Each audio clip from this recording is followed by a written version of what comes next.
Welcome, everyone, to this IMF webcast. The future is looking bright for myeloma patients. Very, very pleased to be able to bring this patient and family webinar to so many patients who've registered on this Saturday, the first day of May. I'd like, first of all, to welcome our faculty. We have an esteemed faculty who have set aside their time to be with us today. Dr. Nikhil Munshi, who's a professor of medicine at Harvard and works at the Dana-Farber Cancer Institute. Dr. Thomas Martin, who's a clinical professor and works at UC San Francisco. And Patricia Mangan, a member of our Nurse Leadership Board, who works at the Abramson Cancer Center in Philadelphia. And then very pleased to welcome patient advocate Maddie Hunter, who also lives in the Philadelphia area. So please welcome our faculty. This is possible because of our sponsors today. So we'd like to thank our sponsors, Amgen, Binding Site, Bluebird Bio, Bristol Myers Squibb, Janssen, GSK, Genentech, Karyopharm, Oncopeptides, Sanofi, and Takeda Oncology. So you can see we really have a lot of support for these kinds of programs.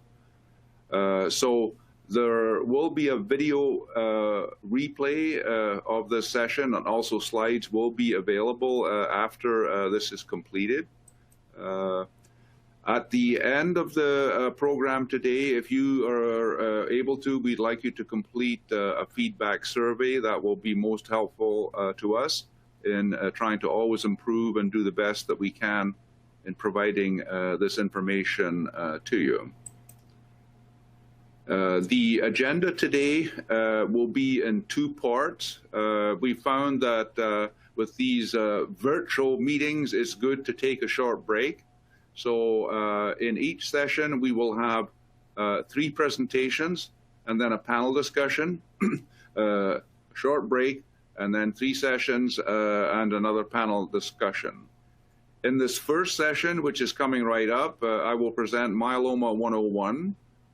Then Maddie Hunter, our patient advocate, will present Navigating the Journey, a Patient's Perspective. And then I will give a COVID-19 vaccine and variant update before we have our first panel discussion. In our second session today, very pleased that Dr. Tom Martin will discuss CAR T-cell therapies and other immune therapies. A lot of excitement about those therapies, as many of you probably know. And then very pleased that Dr. Nikhil Munshi will discuss all of the other important novel therapies coming down the pipeline, which there are quite a few right now, followed by Patricia Mangan, who will talk about supportive care updates, including related to CAR T and also COVID-19, and then our final panel discussion. So looking forward to this whole webinar today. I will start us off with the 101 session, and this is intended to just give an overview of the current status of myeloma therapies and the general components of treatment, to give a broad overview.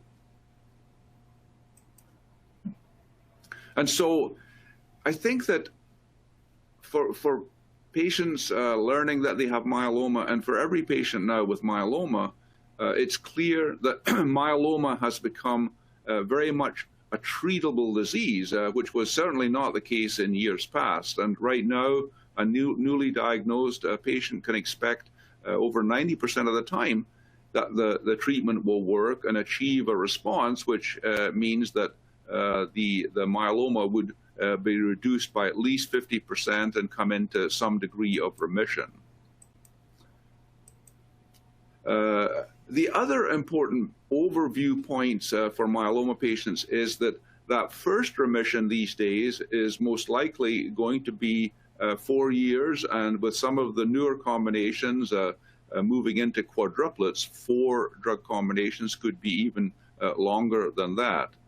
And in 2021, this means that the average starting out survival is most likely going to be in the 7 to 10 year range for a majority of patients. And we now know that some patients, an increasing number of patients, are really living a longer time, out to 15, 20 years and beyond. And the reason that the future is looking bright is that the new therapies are in fact constantly improving the outlook. And so when you set out on the myeloma journey, which Maddie Hunter is going to talk about in just a moment, it's quite important to get the best advice that you can get. And so if you're going to get an expert consultation, getting one right at the beginning is really a good idea. So good to do it early. Unfortunately, one of the benefits of this current virtual environment is that virtual consults have become much more available, and those can be organized with some of the top experts across the country. And this does set the path for the future, and it guides your local doctor. We're not in any way saying that you should give up on your local doctor, but it's important to have input from that expert to help set the stage and do the best job that you can with the testing and the various treatment options. At the IMF website, you can see readily questions to ask your doctor. We list the ones that could be the most helpful in getting your best advice. So we've been getting a lot of questions about early disease. Patients with myeloma are getting diagnosed earlier and earlier, and so more patients are being picked up where the disease is what's called smoldering. And so the question has become, how do we evaluate patients with smoldering myeloma? And this is before symptoms have developed, before there might be bone pain, before there might be anemia, kidney problems, and the like. And so the tests that are the most helpful in determining if the myeloma is going to become active soon, what is called high-risk smoldering myeloma, are the tests listed on the left of this slide, which provide what is called the 2-20-20 model. And that is the free light ratio if it's higher than 20, the serum myeloma protein in the blood, 2 grams or higher, and then the bone marrow plasma cells, 20% or higher, the 2-20-20 model. Now, recently, the International Myeloma Working Group analyzed over 2,000 patients, and with a team consisting of Mary V. Mateos, Jesus San Miguel, Shaji Kumar, and myself, we came up with a new scoring system where we can take patients and numbers and come up with a score in terms of low or high risk of progression at 12 to 18 months. And I would say that one of the very helpful things for patients is that we can identify patients who are at very low risk and basically behave pretty much like MGUS. And those are patients who have a low free light ratio, a low M component, and low plasma cells in the bone marrow, even although it can be above 10%.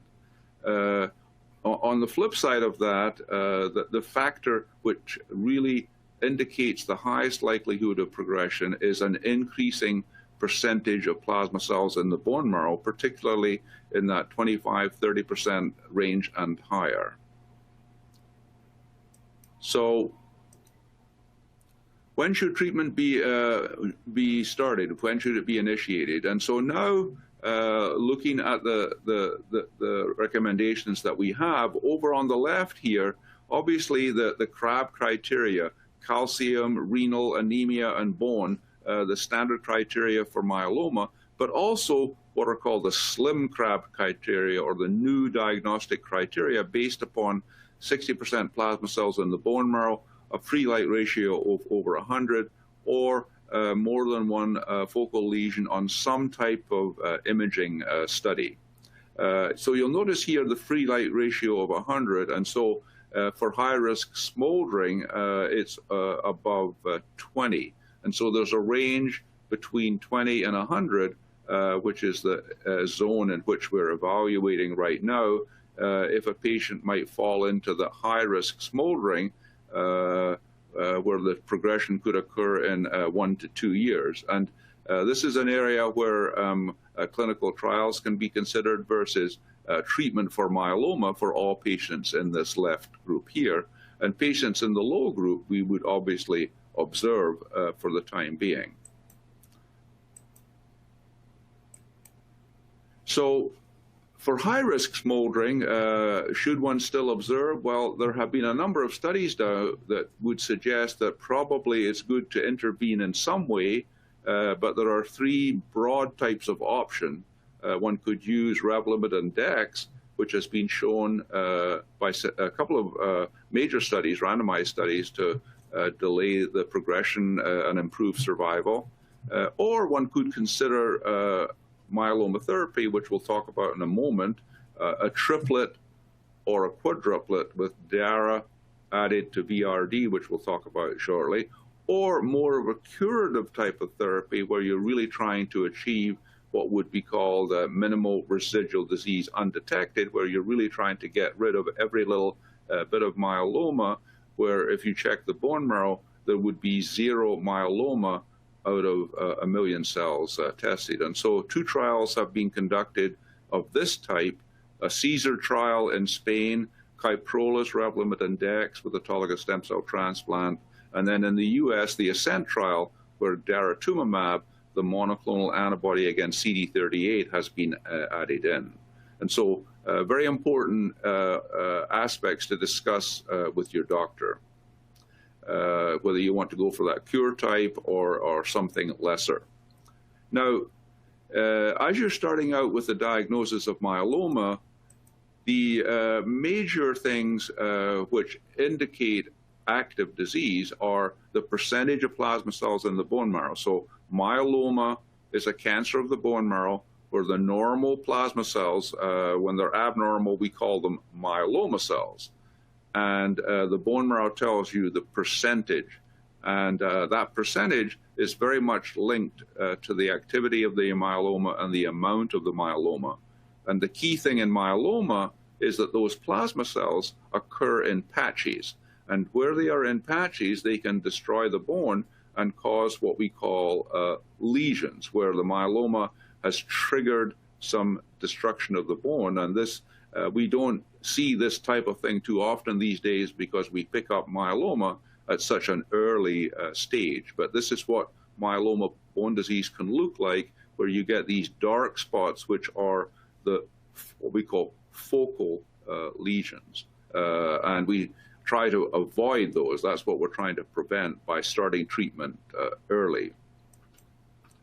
And so we are looking at what are the diagnostic criteria for myeloma, and we use the International Myeloma Working Group criteria, where you need to have at least 10% plasma cells in the bone marrow, myeloma cells, or myeloma outside of the bone marrow, where we call it an extramedullary, outside of the bone marrow plasmacytoma.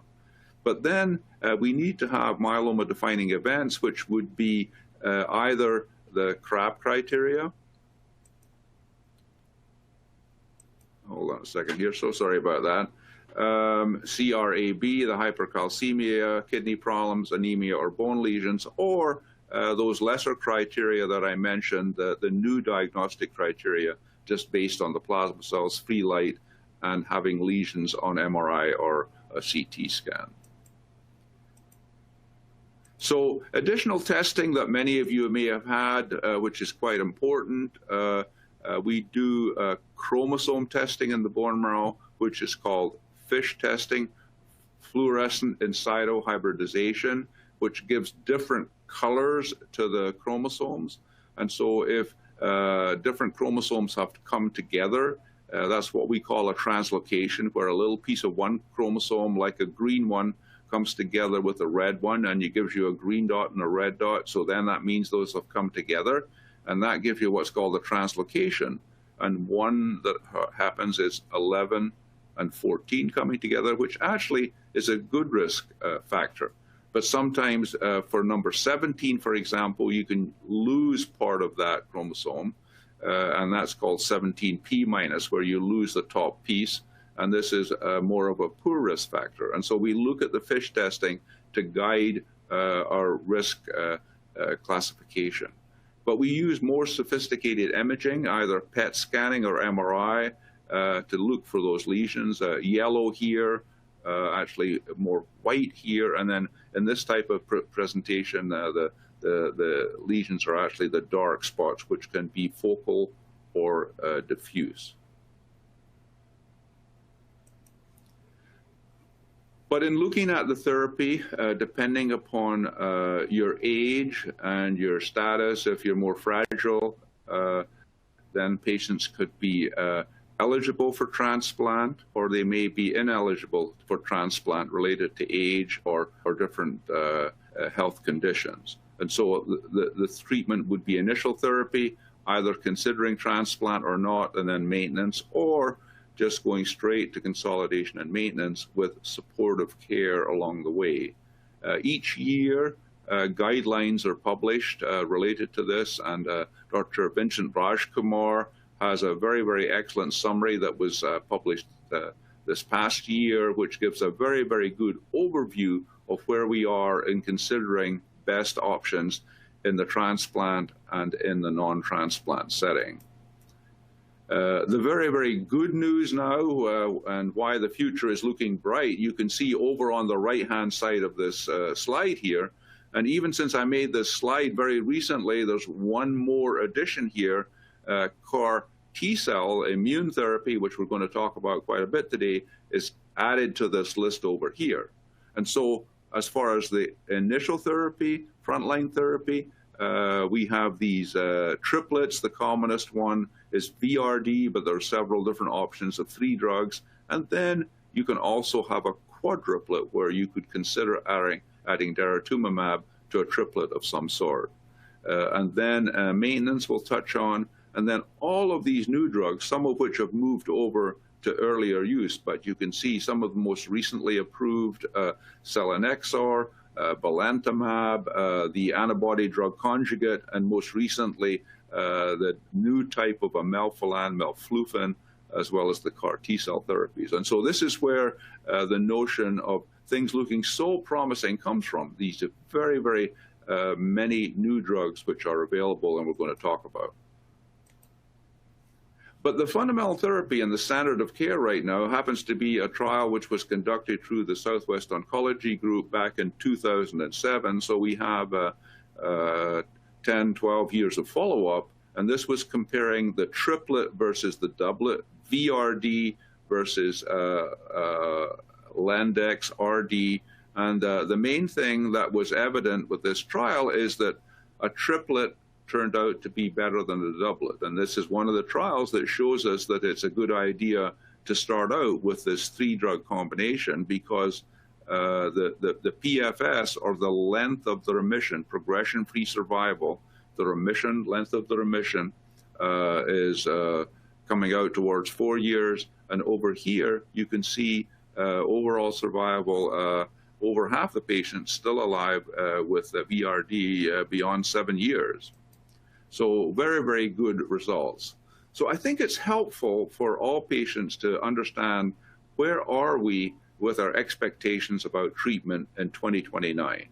So as I said, we are expecting the vast majority of patients, over 90% of the patients, will in fact respond. And even the ones that don't, we can use backup therapies to get typically quite a deep response. And maybe lucky enough to get all the way down to this minimal residual disease undetected, MRD. But if not, there'll be a low amount of disease. And as I showed you, this could last in remission for out to an average of 4 years. And then we will pick up some increase in the protein level. Technically, a 25% increase is what we call relapse, which at first might be biochemical, which means that it's just a change of the protein level in the blood, but no bone lesions, no pain, no anemia, or no other features that are problematic. But we tend to go ahead and treat that promptly. And we'll be talking about that, and often, again, with a triplet to get a next best response. And you can see here, this green line is rapidly moving out in this 7 to 10-year range. If you're lucky enough to get down here, you might still be in that first remission, and there could be a later relapse. So this is a very, very helpful perspective, I think, in thinking about your disease. So just this simple diagram here of the green line, or maybe even a somewhat better line indicating your course. And so the basic treatment options, which many of you have had, is to use 3 drugs initially. Many, I'm sure, did receive this Velcade, Revlimid, dexamethasone. There are quite a number of other options. You can take Cytoxan instead. You could take Kyprolis or Ninlaro. You can take daratumumab, Revdex, what's called the Maya regimen. And if you're older or frail, you may have used a doublet, either Revlimid or Dex, or perhaps Velcade and Dex, especially if there were any kidney problems. So this is relatively simple these days in terms of picking which of those might be best for a particular patient. And this is where having that consult, having that discussion with your own personal doctor is very, very important. And also important for this next point here is autologous stem cell transplant, which can be considered to achieve better response after 3 to 6 months of therapy. And so I word it in this way because we've learned from particularly a French study called the IFM 2009 trial that it's possible to have good results even if you don't have the transplant, if you do have an excellent response. If you have an excellent response, and particularly if you get to that MRD negative level, then maybe you could consider delaying the autologous stem cell transplant. But if it seems like it would be good to get a better response, then this is something to really actively talk to your doctor about to see if it's a good idea to really knock the myeloma down a little bit to get that better response that could give you, as I showed you, a little bit longer remission. Along the way, probably most of you are taking either Zometa or Rudy or the new bone therapy called denosumab. Okay. VRD probably. Think about the autologous stem cell transplant. Probably taking a supportive care for bone. And you could have been taking one of the other options. All right. For maintenance, we do recommend maintenance for at least 1 to 2 years. Typically, that would be with Revlimid. If you have some of the higher risk features, your doctor may recommend that you also add in either Velcade subcutaneously or perhaps Ninlaro by mouth to try to get a better maintenance. A lot of discussion about that, and we have a lot of articles that can guide you and your doctor in thinking about your maintenance options. And so what are we looking at overall? Well, treatment strategies in 2021, 3-drug combination. Your doctor might think about adding in daratumumab to make it a 4-drug or a quadruplet in frontline. Maintenance, probably Revlimid plus Velcade or Ninlaro if there's a higher risk. We do recommend that we watch very closely for early relapse and then jump in to try to keep the myeloma in check. We don't like the myeloma to be breaking loose and causing trouble. And so that regular monitoring of your myeloma protein level and additional testing as necessary with follow-up bone x-rays or scans, and obviously checking your blood counts, kidney testing and liver testing to make sure everything is going well. Those are very, very important to have that comprehensive panel testing once a month to keep track of your disease and also to keep track of the side effects of the treatment and make sure that nothing is out of whack. And then obviously we're going to be talking about all these new therapies that can be used earlier and earlier. For example, there's a new study using early immune therapy in patients who have higher risk disease. And of course, for all myeloma patients, caregivers who are helping you to get through your therapy, they need care there too. And so we must never forget about your caregiver who needs to be supported through this whole process. And for the IMF website, we can help you. We have a lot of different things, areas in our toolbox where we can have booklets and all kinds of information that will give you the best information that's currently available. So we are here for you. So I hope that this introduction has been helpful and just kind of sets the stage for what I can see coming in are a lot of different questions, and we'll try to get to as many of those as we can at the end of this first morning session. So with that, I'll close my presentation and invite a long-term good friend and patient advocate, Maddie Hunter, to tell us about navigating the journey, a patient's perspective. So please welcome Maddie Hunter. Thank you, Dr. Durie. Such a pleasure to be here. I'd like to share a bit about what I have learned in my 20 years of being with multiple myeloma. And I am so honored to really reflect on this myself.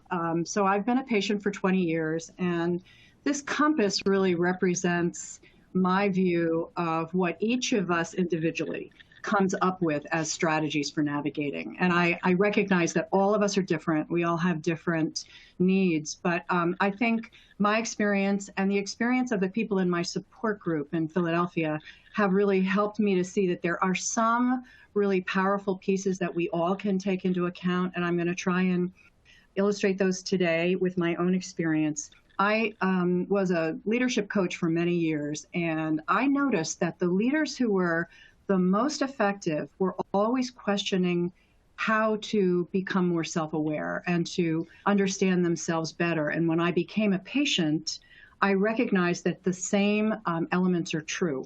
So I identified some really important questions that would help me to know myself better. And my experience with other people is that I think there's something about that set of questions that becomes a compass for me, and hopefully some of this will be of use to you. But it's a kind of inside job, this navigation process. And so, yes, we have to understand all the information that Dr. Durie just offered to us and the other panelists will, and we have to translate that for ourselves. And it's a challenge at times, but we're here to try and help each other. And I hope that what I've learned as my own experience will help you to be able to glean something there. So back in 2001, when I was diagnosed, I was 52. I had a 9-year-old son. I was a single parent, and my parents were living with me. And surprisingly, my father had myeloma at the time. So I was experienced with his journey, but I could not believe that it was going to be my journey as well. And I was just overwhelmed with questions. And you can see some of the questions that I was taking up at the time. I could not believe that two of us would have the same disease, and that I wasn't sure how I was going to go forward as a single mom. I felt very burdened. I felt overwhelmed. And my head was actually spinning. So these questions might be your questions now. They might be questions that are going to come up. Some of these questions continue to be part of my my psyche. I mean, I'm always thinking about treatment options. I'm always thinking about, should I get a second opinion right now? But at the time of my diagnosis, all those questions were totally overwhelming to me. Before, I want to take you back to when I was 10. And this schema of earth, water, air, and fire came about in my mind back then. My brother was a Coast Guard officer. And as a family, we had a sunfish that we used on a lake in the Adirondacks. And I was ready, my brother thought, to learn how to sail.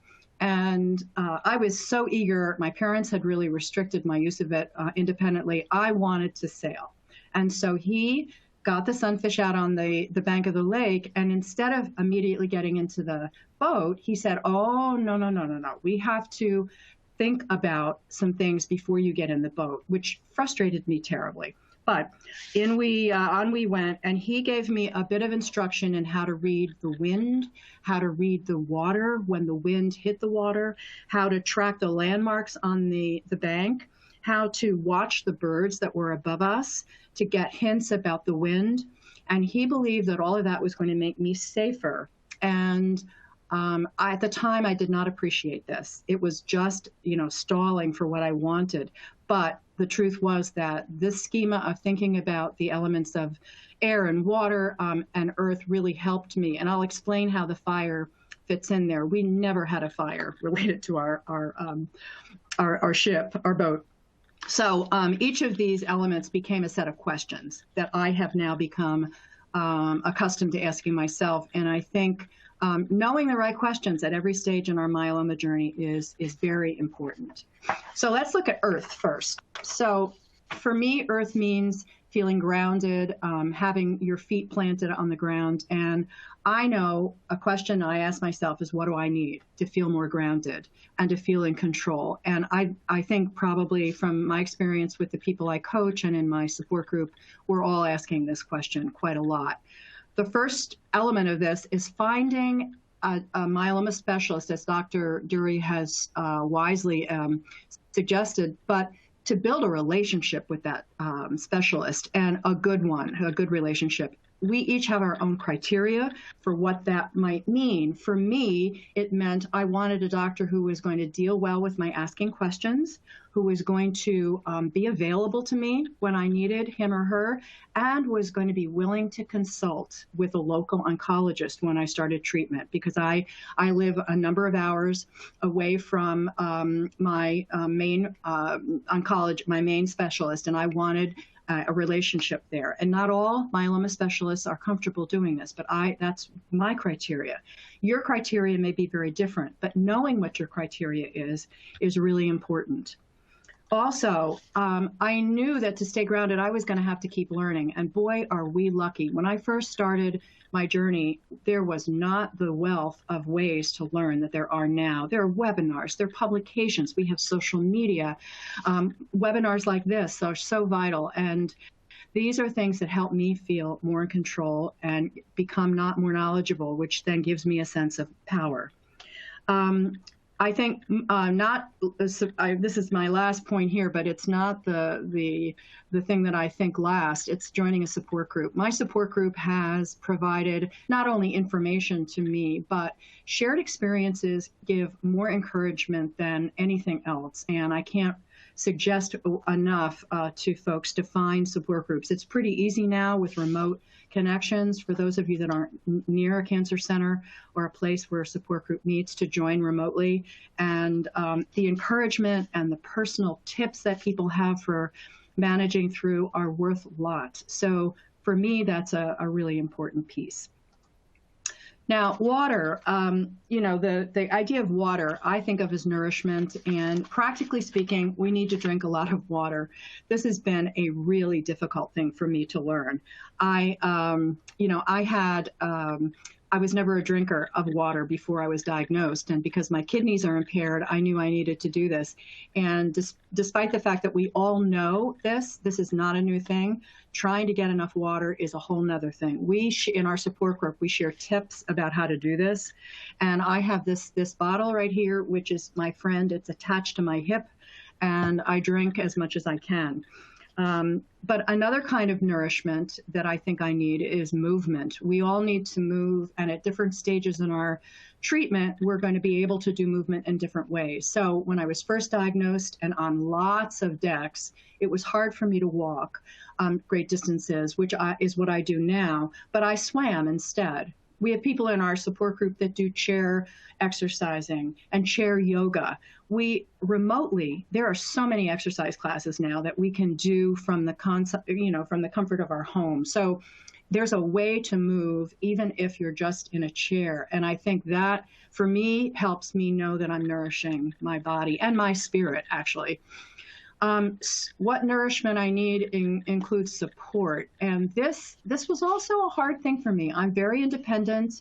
And I like to think that I can provide everything myself. And one thing I had to learn is that there are times that I've had to receive and float on the support of other people.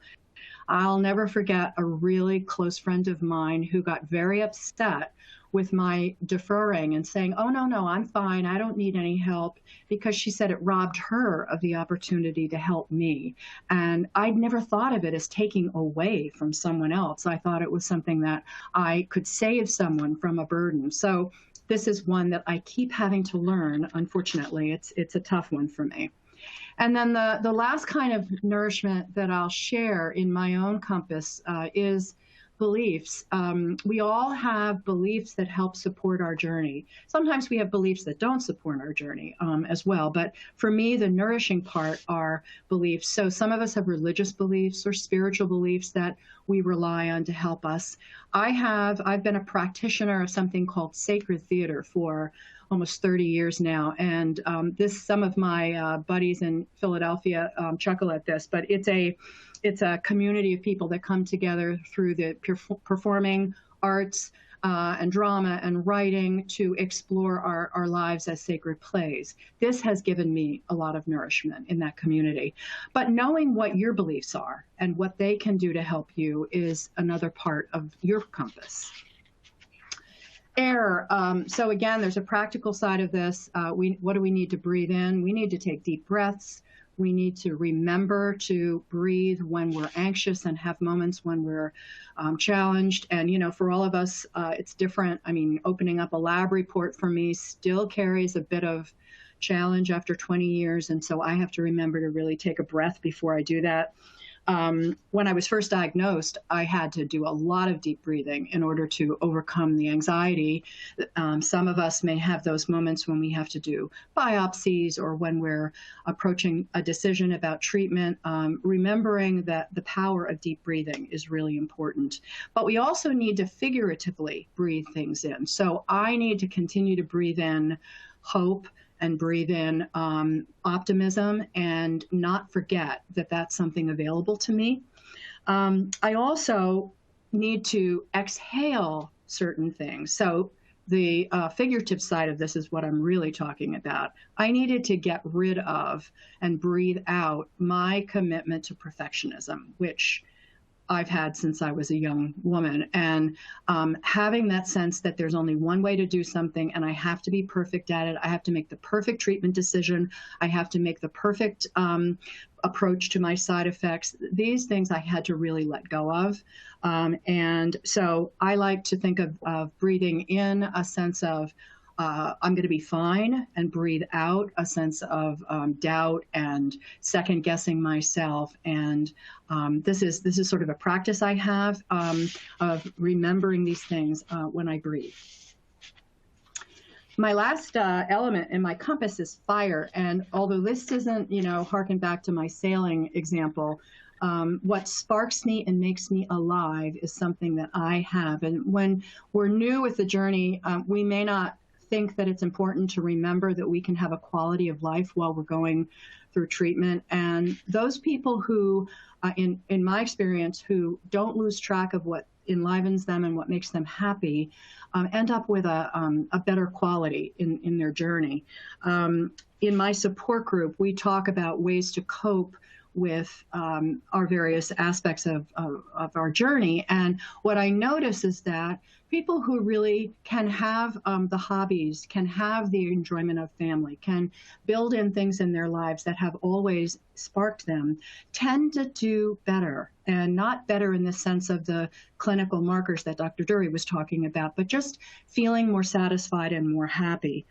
And I collect stories about this and people who can reinvent themselves. So I'm thinking of a welding contractor that I met who could not work anymore because of compression fractures in his back, but he could work at a tool bench and make sculptures out of metal and stone. or the woman who was a medical office worker and couldn't perform her functions the way that she used to, but she can now go into a cancer center and bring a rose to everyone that she meets with a message of joy and a visit. And she's feeling very enlivened by that kind of interaction that she can't have regularly. So finding those kind of things, I think, helps immensely and helps balance some of the challenging aspects of our journey. So in closing, I just want to remind us that we can navigate our journey. It's possible. Many of us have good experiences with it, and it's reflecting on the right kind of questions that help us to do that. So I want to remind you with one last little story. Back in 2001, when I was entering my hospital for a stem cell transplant, my transplant doctor greeted me and asked me, was I ready? And I said, oh, yes. And I rattled off all the things I had done to get ready. That included building a guardianship plan for my son, getting my will in place. And he looked at me and went, wow, you sound like you're preparing to die as opposed to preparing for the best life you could possibly have on the other side of this transplant. So I was stunned, and he was right. And my life has shown me that I could have a good life. And I hope some of these questions will help you to have the best life that you can navigating the journey with myeloma. So thank you and best wishes. So thank you. Thank you so much, Maddie, for this wonderful talk, really sort of grounding us and giving some perspective that is just so important. You reflect one of the things that we keep talking about is resilient, where you need to be resilient, ready to do this and ready to do that. And it's something that you can work on, and obviously you have over these many years to maintain your equilibrium and move forward in good shape. So thank you so much for this presentation. And I'm sure we'll have some comments and questions coming. Thank you. So I'm going to move ahead. So forgive me for speaking again. However, during this pandemic, and I can see it today coming into our chat box here, we can be talking about myeloma and how air, water, and fire, but people want to know, okay, that's great, but what should I be doing about COVID-19? And so I think it's helpful for me just to go through briefly some of the main questions that come up. Some of the questions are really still unanswerable because we just don't have enough data as it relates to myeloma patients and myeloma treatments. But I will do my best to guide through the information that we currently have.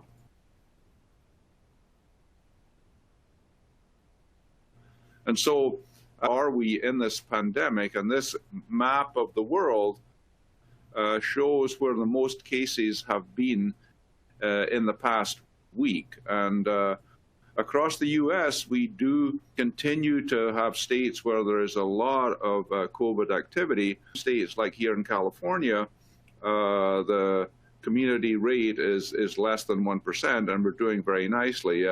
But conversely, you can see here that in Latin America, tremendous agony and problems with the many, many cases, and also you've seen in India as well, but continuing also in Europe. And this means that as a global community, we are facing a lot of tragedy, and we need to be helping each other as we move forward. We can't have business as usual, and certainly vacations with travel have kind of dropped, unfortunately, towards the bottom of the list for most of us. I think the good news is about vaccinations, and this is a COVID data tracker, so I've given you the link for this here, so you can keep track of this yourself. And so there are a number of important things. Probably the most important in your day-to-day activities, I'll draw your attention to this right here. This is the percentage of people over the age of 65 who've had at least one COVID vaccination shot.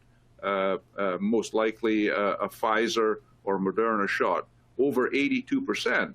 So what that means is that when you're out and about and encountering people over the age of 65, chances are they have been vaccinated, which really increases the safety of your interaction with these people. If you go down into the younger ages, you can see those are more in the 40 to 50% range. And this is the people who are getting infected right now. And so when you're out and about, a greater degree of caution is required in interacting with younger people. It's also important to note up here that as of now, over 32 million people who have actually contracted COVID-19. And so as we think about what's called herd immunity, people who have been either vaccinated or previously had COVID-19, this is quite an important number in trying to move towards this situation where community spread of COVID-19 is going to be less and less. So vaccination for myeloma patients, I think there's little doubt that myeloma patients should be vaccinated. Now, we have also learned that the benefit in terms of the antibody levels is not as good as we would like.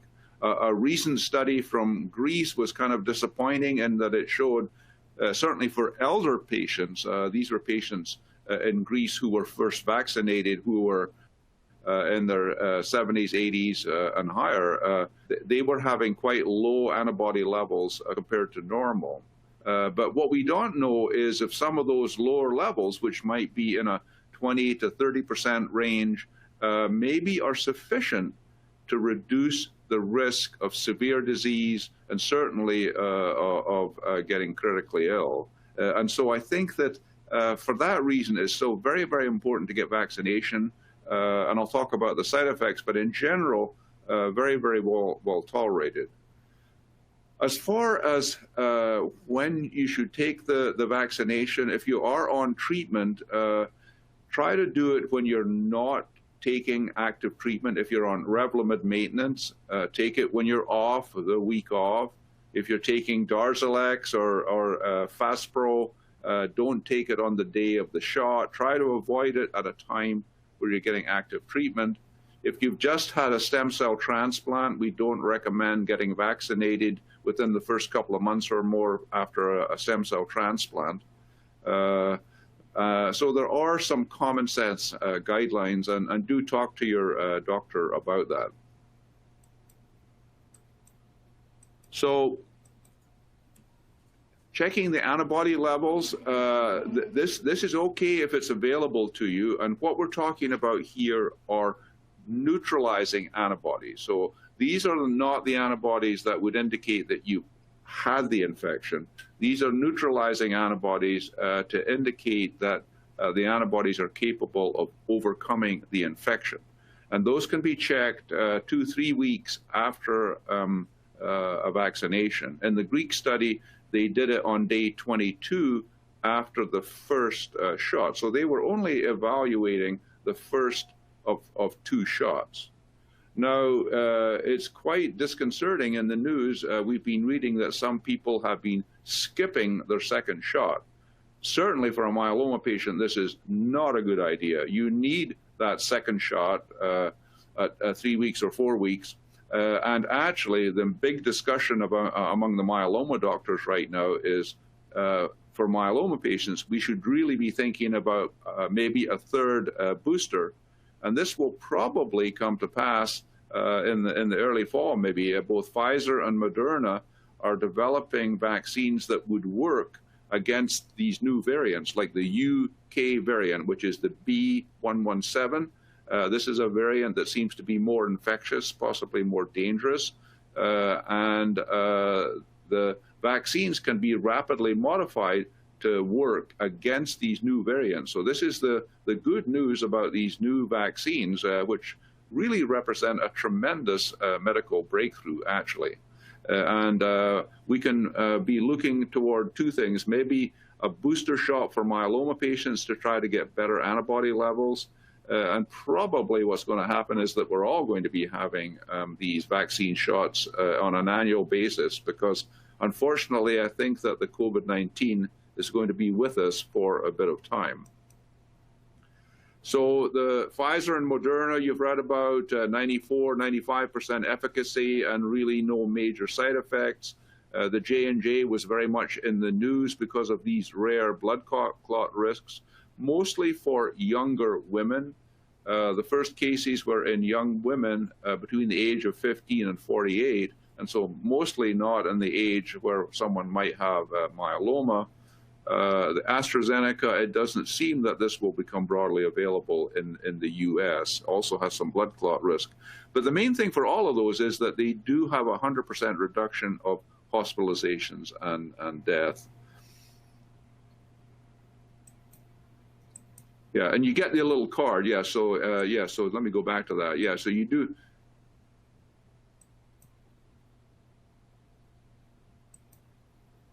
Oh, sorry.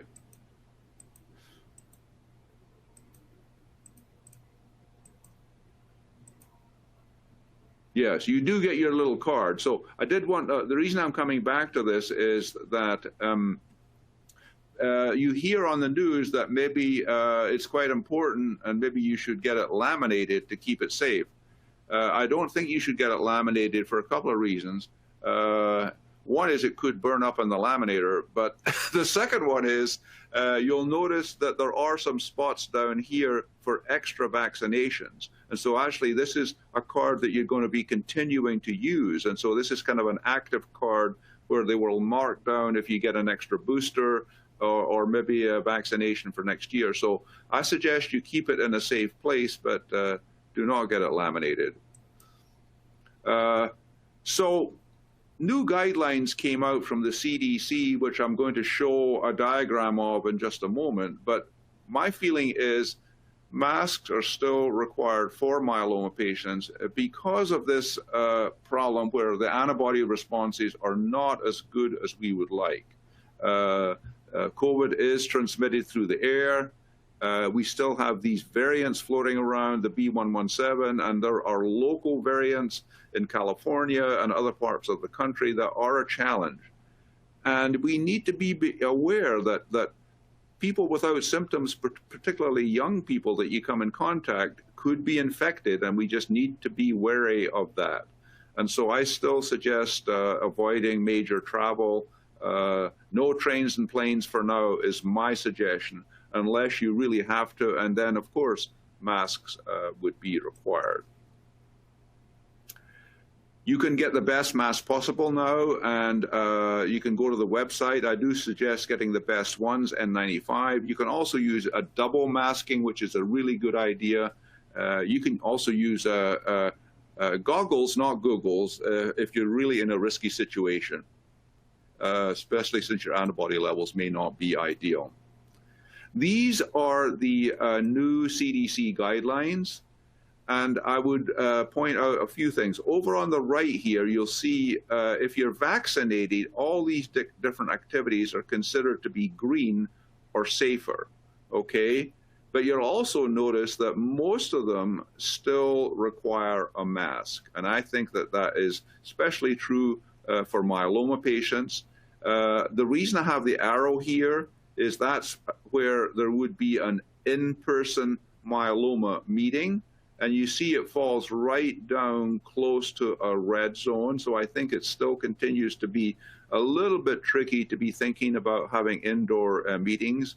And so for myeloma patients, I would consider over here on this side, the areas which are in yellow would probably still consider mostly red for myeloma patients. So I think we do need to continue to be quite cautious. But take a careful look at this, and it reviews certain activities. Is it safe to go for a walk? And now, if you're out and about in the park, you could probably take your mask off, although you should take your mask in your pocket.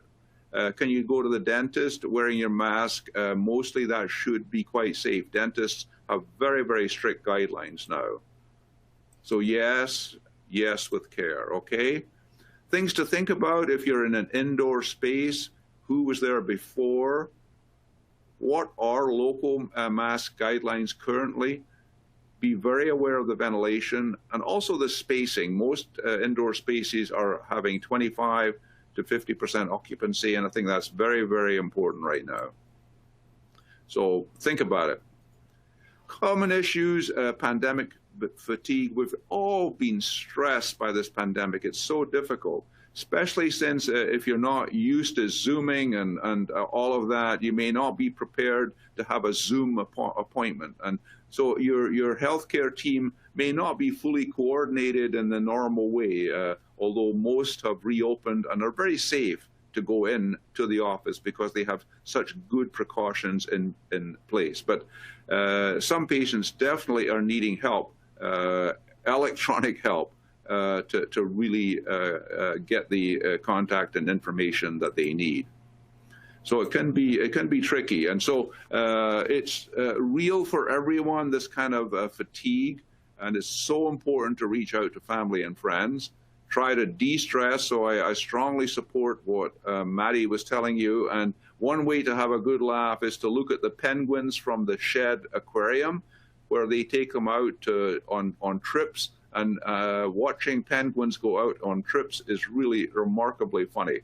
Work on your resilience, and we do have some very good tips on how to do that from Sue Dunnett from the University of Edinburgh.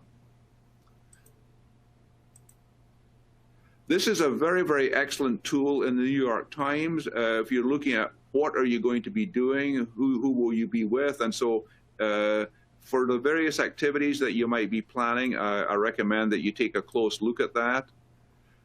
What does the future hold? This is the commonest question that I get asked. What does the future look like? I think that this is the most important thing. COVID is a big pandemic, and the future is still loading. This is like on your computer, still loading, I'm afraid. We're not exactly sure.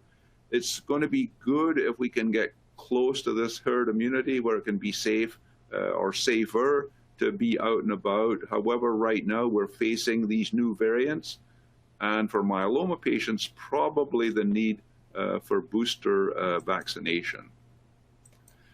So in the meantime, it's been wonderful to have all of the virtual support groups, and many of you I know are part of these, and myself and Susie, we have participated in a number of your group meetings, which has been so wonderful for us to see you connecting with each other and getting advice and support.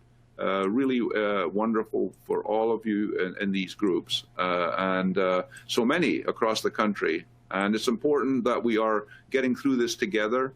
And I do love this saying from David Hockney, who was living in France in the spring, and he painted these daffodils. And it struck him that we're having such trouble, but nature continues on strongly, and really reminds us of how we are part of nature, and we need to be resilient, true, and we will get through this together, which was painted in the sky here in Los Angeles. So thank you for your attention. I hope that this summary about COVID was helpful. I've been aware of a number of your questions, and so I've tried to touch on some of them, although I can see there are quite a lot more. So we will stop for Q&A now, and so we can proceed with that. And so, do we have our panel members with us? I see Maddie here, Nikhil and Tom and Patricia. Have you also joined us? I don't see them. Yes? All right. So what I'm going to do is I'm going to, all of you, yes, can jump in. You can see all of these. We're up to over 70, well, 80 questions in the chat box now. So I'll try to touch on them right now. I see a comment there where I was showing the virtual meetings, and I do agree with a comment from Jack Aiello, who says, make a recommendation to continue with those. I do strongly recommend continuing with virtual meetings for the time being. There's no reason to be taking a risk on that. I don't know if my colleagues, Nikhil, Tom, or Patricia, want to comment about the COVID vaccination and the antibody responses. Do you have any additional thoughts or comments about what I've said so far? What has been your experience? I think, Brian, you summarized it so wonderfully, the data that exists and what is so very important for patients, both that you should take the vaccine and that despite vaccine, we have to be careful. I think that your message was absolutely right on the top. And also what you mentioned is important, that not everybody responds. And that's why another reason that we still need to continue to be vigilant about how we take the precaution. Do we do testing? And your point is very well taken, that yes, if available, we should do the testing for antibody. But it also depends on the type of antibody one measures. So not every antibody test is useful following vaccine. There are antibody tests which are meant for the whole virus, and they may never become positive after vaccine. That doesn't mean you have not responded. So I think an appropriate antibody testing may help, but that should not change what you exactly recommended of being careful and taking precautions. Yeah, thank you for that, Nikhil. And Tom, any follow-up thoughts from your experience? I will just say two things. One is, don't be afraid to go to your doctor's office. If you need to go there and you need to go there to get treatment, all the doctor's offices are really protective, and we've gone to the umpteen level of trying to make it safe for everybody, for patients, for staff, for visitors, et cetera. So please, if you need to go to your doctor's office, go to your doctor's office. It's safe to go to the doctor's office. And then, people who don't have cancer and are not receiving therapy still can develop COVID, even if they've been vaccinated. And so, I think everybody really, we're getting a little ahead of ourselves in terms of taking off the mask, et cetera. I totally agree with Dr. Durie that for myeloma patients, the mask is part of life at the current time. I don't foresee when that'll change at the current time. I'm wearing a mask. I walk to work and I wear a mask. And I just think we're all comfortable with it. Just be protective of yourself and your family. Yeah, fully agree. Good points. I see one question here. How long does the vaccination last? For those who do get antibody responses, it does seem to last at least 6 months. And so I think that it is sustained. However, I think the big thing is that we're probably going to be looking at boosters and annual shots. So those are some of the main points about the vaccination. I think that as far as myeloma, there are a few. Excuse me, Patricia. I'm not ignoring you here. You will be touching a little bit on COVID later. I don't know if you want to make any comment right now. Yeah, I mean, I totally thought the overview. It is a stressful unknown a little bit of how active these vaccines are. You highlighted that, and these the assessment of the response to the vaccines are starting to be done, and with some optimal response. But we agree. We encourage all vaccinations. The only other point is that it's been so stressful with even family members or support people coming to the visits or, joining in on telemedicine. And I think as everyone gets vaccinated and the offices are very safe, as Dr. Martin's discussed, that we really now are even having support members of their families and things coming to the visit. We kind of try to restrict it to one, more just because of social distancing in the waiting room more than anywhere else. Right. So I think that's been helpful as people go through this journey. Right. So that is a big message.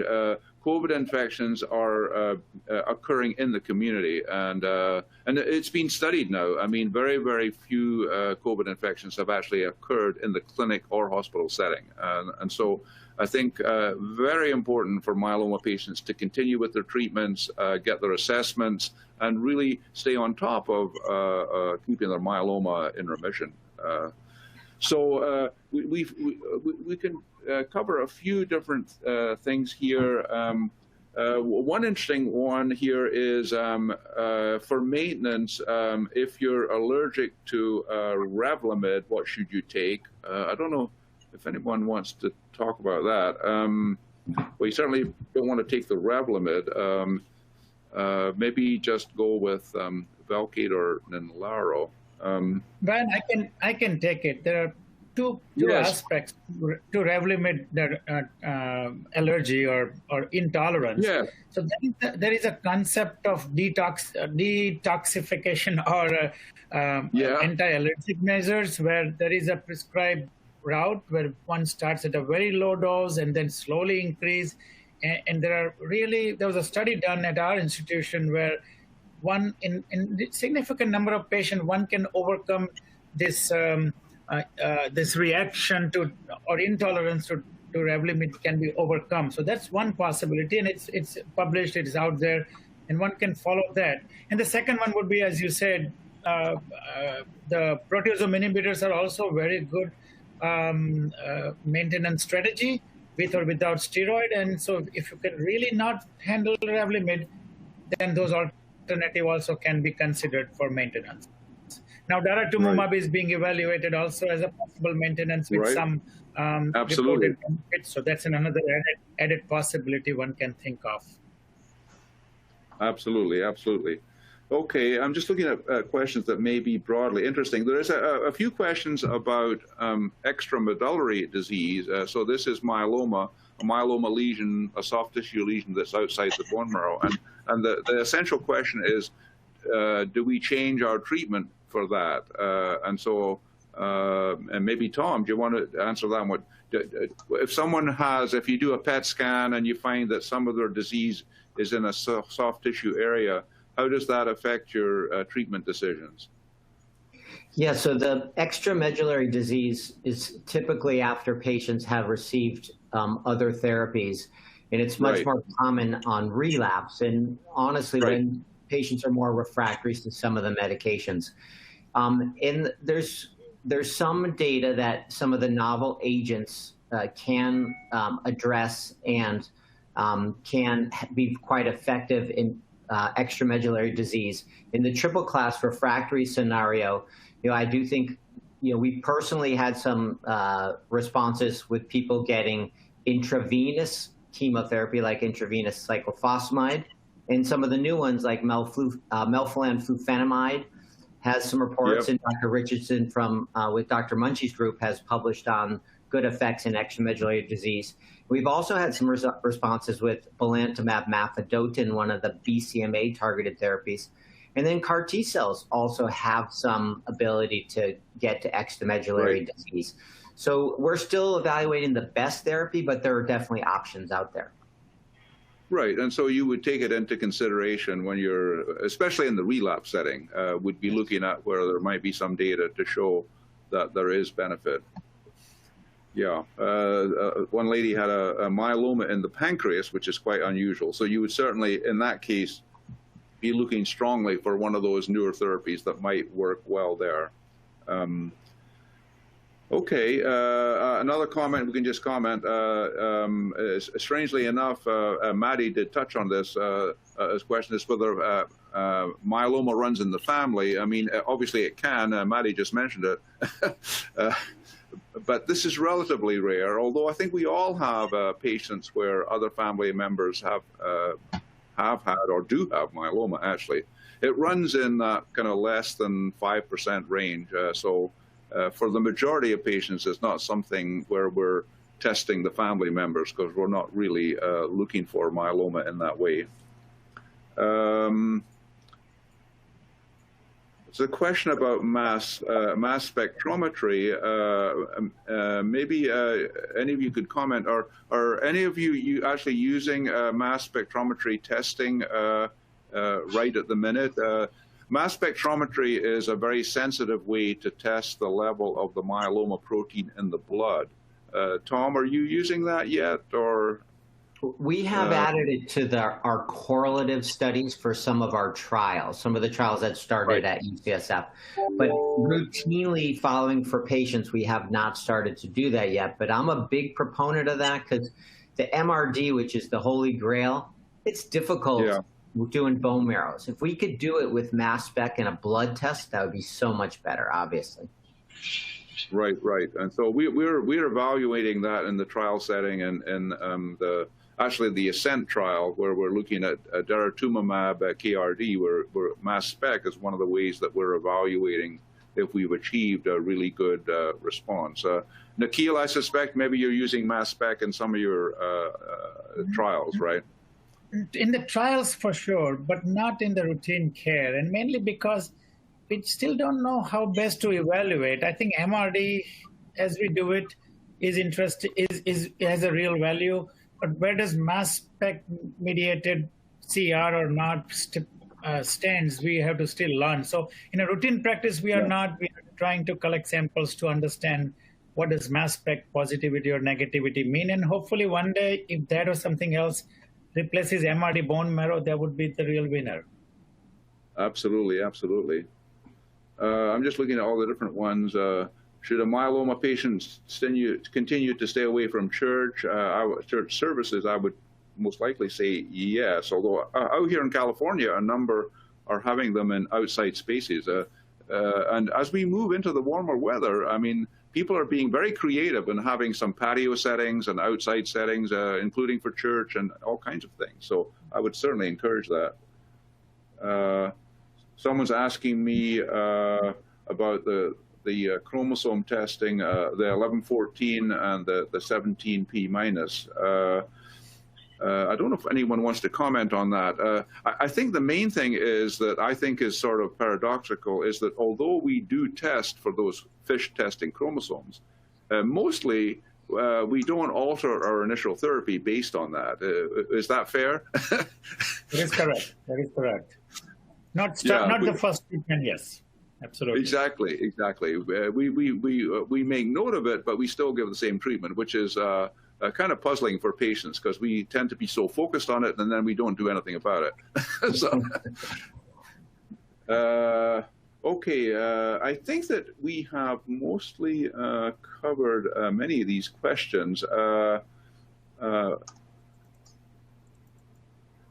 Can we explain how autologous stem cell transplant would not work?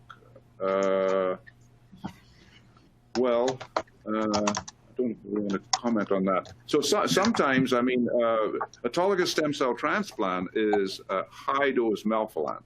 And the idea is to see if that can reduce the level of the myeloma. And strangely, even very high doses of melphalan may not knock down the myeloma that is left in the system. So it can be that it doesn't work, although it may have a beneficial impact, even although it may not seem to knock down the level of the myeloma that much. I'm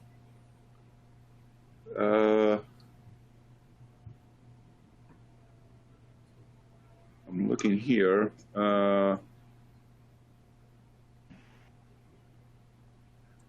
Nikhil, someone's saying here is that Dana-Farber doesn't seem to test for MRD. Is that right?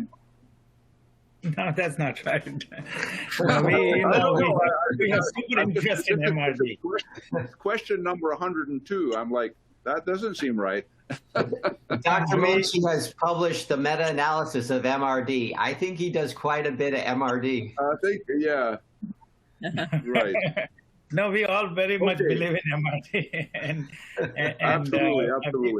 Yeah, with Dr. Durie and your leadership, Brian, we have been pursuing MRD for a while. So, and we are going to get approval for that for surrogacy. We are indeed. So I think that this is good. We've covered a lot of the aspects of these therapies, and I think it'd be good if we just take a short break now, and we'll come back for the presentations from Nikhil and Tom and from Patricia, and we'll have time for many more questions at the end. So thanks to everyone for your initial attention, and we'll do a countdown for these next 10 minutes. You can take a short break, and we'll see you shortly. Thank you. Welcome back, everyone. I hope that you had a chance to top up with coffee or whatever your preferred drink is. We are really pleased to be able to move into the agenda for the second session, which will start with Tom Martin talking about CAR T cells, although obviously we know very well that Nikhil just published the paper in the New England Journal on CAR T cells, but Tom will give an excellent overview, Nikhil. Then Nikhil will talk about all of the range of new treatments which are coming along, which is just so important right now. And then we look forward to Patricia commenting on supportive care, including for CAR T support, as well as COVID and the like. So looking forward to all of these presentations, followed by our panel discussion.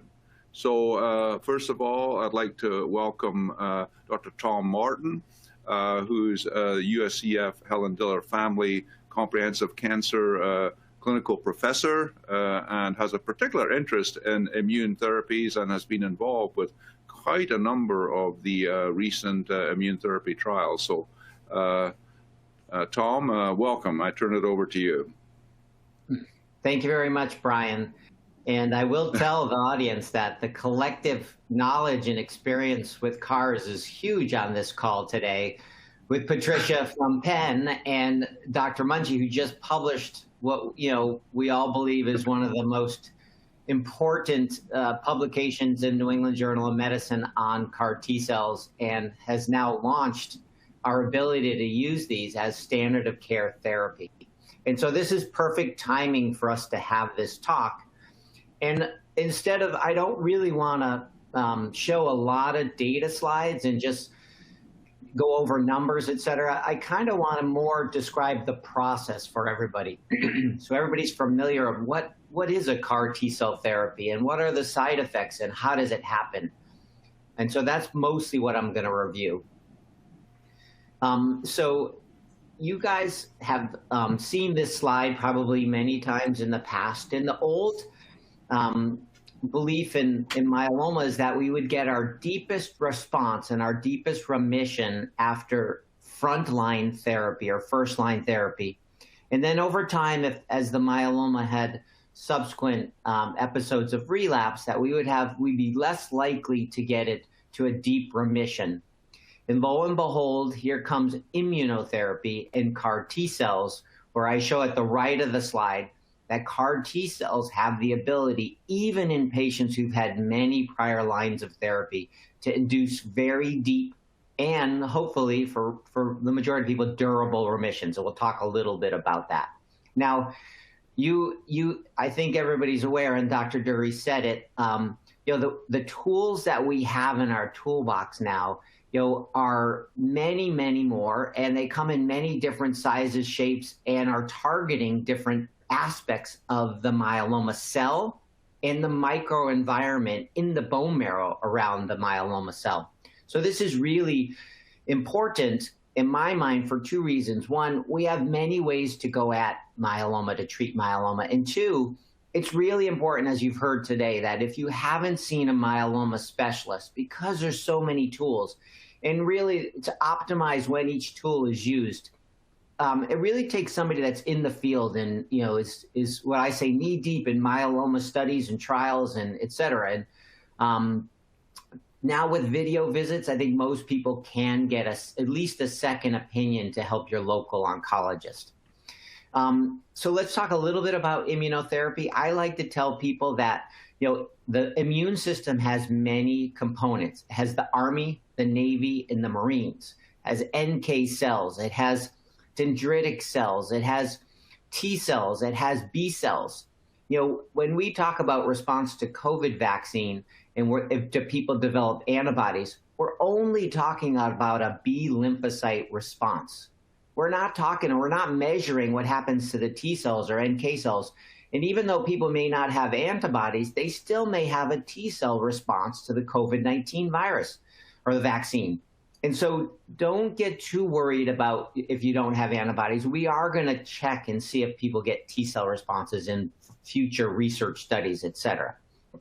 Now, there are many different therapeutics. I list them in the bold in the top here that are considered novel immunotherapies. We have new cell mods that follow the immunomodulatory drugs that follow lenalidomide and pomalidomide. There's new one, it's called iberdomide, and another one, CC480, that potentially work even better than lenalidomide and pomalidomide. Then we have a variety of monoclonal antibodies that'll tag this, the cell. And then we have BCMA therapeutics. And we're going to talk more about those as we move forward. Now, in terms of type of monoclonal antibodies, we have naked antibodies. These are daratumumab, isatuximab, elotuzumab. These are antibodies that bind to the myeloma cell surface, and their tail wags in the wind. And the immune system sees this cell bound by all these antibodies with the tails wagging, and the immune system will then go and kill that cell, because anything that's tagged by the antibody, it'll kill it. Then we have the antibody drug conjugates that have a poison attached to it. So the antibody binds to the surface, the poison gets taken into the cell, and it releases its toxin, and the cell hopefully dies from that therapy. And then the most recent one, which is not approved for use, but will have therapies soon, is bispecific antibodies, where one arm anchors to the myeloma cell, and the other arm is looking in the microenvironment, looking for a T cell coming by, and it's grabbing it and activating it. It's like shaking the wasp nest in, close to the myeloma cell. And those have been shown in clinical trial. Maybe, I'm not sure Dr. Munchie will talk about it much, but those are really showing positive responses. So let's talk about now on CAR T cell therapy. So there's a variety of ways that we've approached T cell, or what's called adoptive T cell therapy. Probably the most active one is by utilizing T cells that we collect from a patient, and then we, outside of the body, in vitro, in the test tube, we expand them, and we also do gene therapy to insert a gene into those T cells, a novel gene, or this chimeric antigen receptor gene showed on the right of the slide, that actually now is on the surface of these T cells, and it tells the T cell to go try to bind to a cell surface marker that the receptor on that T cell targets. And right now we've been targeting BCMA. So we're driving these T cells that might have been for, in the past might have been your T cell for flu virus or your T cell even for COVID virus. We're taking it out and we're saying, don't do that, get myeloma. Now there's this, on the cell surface, there's many different proteins that we can use to actually target these T cells towards. Right now, we're only using BCMA, but on the left of the slide, I show you that there's many other targets. That's a good thing, because eventually, if cells figure it out, if these myeloma cells figure out that let's just stop making BCMA, and Dr. Munchie has proven it in one of his patients that this can happen, that the cells can stop making BCMA and then they can be stealth. But the other targets are targets we can go after. So we need more than just BCMA targets, and we're developing those therapeutics. Now, in terms of the CAR T cell process, the first thing is an apheresis, where we're going to collect the T cells. And it's very similar. The whole process is actually very similar to autologous transplant. The first thing is the collection of cells. With this, you don't need any cytokines, or you don't need Neupogen or a medication ahead of time to prime the body for this collection. These are just T cells that are circulating in your peripheral blood. And it takes about 2 hours, and typically we can do it with an arm vein because it's easier. So we basically put a needle in the arm vein. Over 2 hours, we collect some T cells. We send them off to the company. The company then manufactures the T cells. It usually takes 3 to 5 weeks. And again, they're expanding the T cells. They're making them professional myeloma killers by inserting this novel CAR gene And then they package them together and send them back to us like a stem cell infusion. And then patients will then come into the hospital for their CAR T-cell therapy. Before getting CARs, there's two processes the doctor has to decide. Once the T-cells are collected, is whether or not an individual patient needs medicines, why the T-cells are being produced to control the myeloma. We don't want the myeloma to get out of control before the CAR T-cell therapy. So that's called bridging chemotherapy. So patients sometimes receive a cycle or two of therapy after the T-cells are collected just to keep the myeloma under control. Some people don't need it. It's really up to the individual patient and doctor to decide. And then just before getting the T-cells administered, we give what's called lymphodepleting chemotherapy. And that is, we're trying to debunker, trying to get some of the current T-cells and some of the current immune systems out of the bunkers. We need new T-cells. We need ones that can really work in a fight myeloma. And so we're clearing out space and we're giving these T-cells, these CAR T-cells, to an immune system that will allow them to rapidly grow. And that's the effects behind lymphodepletion chemotherapy. And then once people get the T-cells in their body, then we have to watch for side effects. Now, the two biggest side effects that can occur, one is called cytokine release syndrome. And this is when we're putting in actually for the new one, idacaptis gene, Baclucel, we're putting in 450 million T-cells. Wow, it's a lot of T-cells. So when they get in there and they go to fight myeloma, they actually will activate and they will release cytokines to kind of recruit more cells to the areas that are needed to fight the myeloma. And that cytokine storm, the release of these cytokines from the T-cells, can cause symptoms. The most common symptom is actually fever and chills. Some people have headache. Most people have fever and malaise. It usually can occur within a few hours of getting the T-cells in the first 7 to 10 days. It usually lasts when people have it. It's really really serious flu-like symptoms for 3 to 5 days. And we actually have medications. One's called tocilizumab and the other one is dexamethasone. We have medications to actually calm down this response and to say, okay, immune system, go easy. I know you're finding the myeloma. That's okay. Keep killing it, but we're going to calm you down a little bit. The use of these medications does not seem to take away any bit of the anti-myeloma effect. It's just to make sure the symptoms aren't so bad for the individual patient. Now, those symptoms of CRS occur when a patient is in the hospital, okay? So we want to watch you closely. So patients are in the hospital while this is happening. So we're watching it closely. Occasionally, you could have low blood pressure. Occasionally, there can be need for oxygen. And rarely, patients could go to the intensive care unit to get blood pressure stimulating medications or to need higher flow of oxygen until the cytokine storm resolves. Now, it is reversible in the far majority of patients, okay? The other big one is neurotoxicity. Typically occurs a little bit later, maybe within the first day or two, but upwards of in the first month it can happen. And sometimes it's happened later with some of the products. This lasts about 3 to 14 days. And symptoms tend to be people are more confused. They can have what's called a delirium where they just kind of don't know where they are or what's going on. Some people have aphasia where they're having a difficult time talking. These symptoms are, again, reversible and treatable. We treat them, unfortunately, with our favorite drug, dexamethasone, but it is effective and it can reverse these symptoms. There's been rare tremors or a Parkinson-like syndrome and rare nerve palsies. They're called cranial nerve palsies, where you can see some differences in the way people move their eyes or differences in the way the muscles move in the face. And serious neurotoxicity like brain swelling is actually quite rare.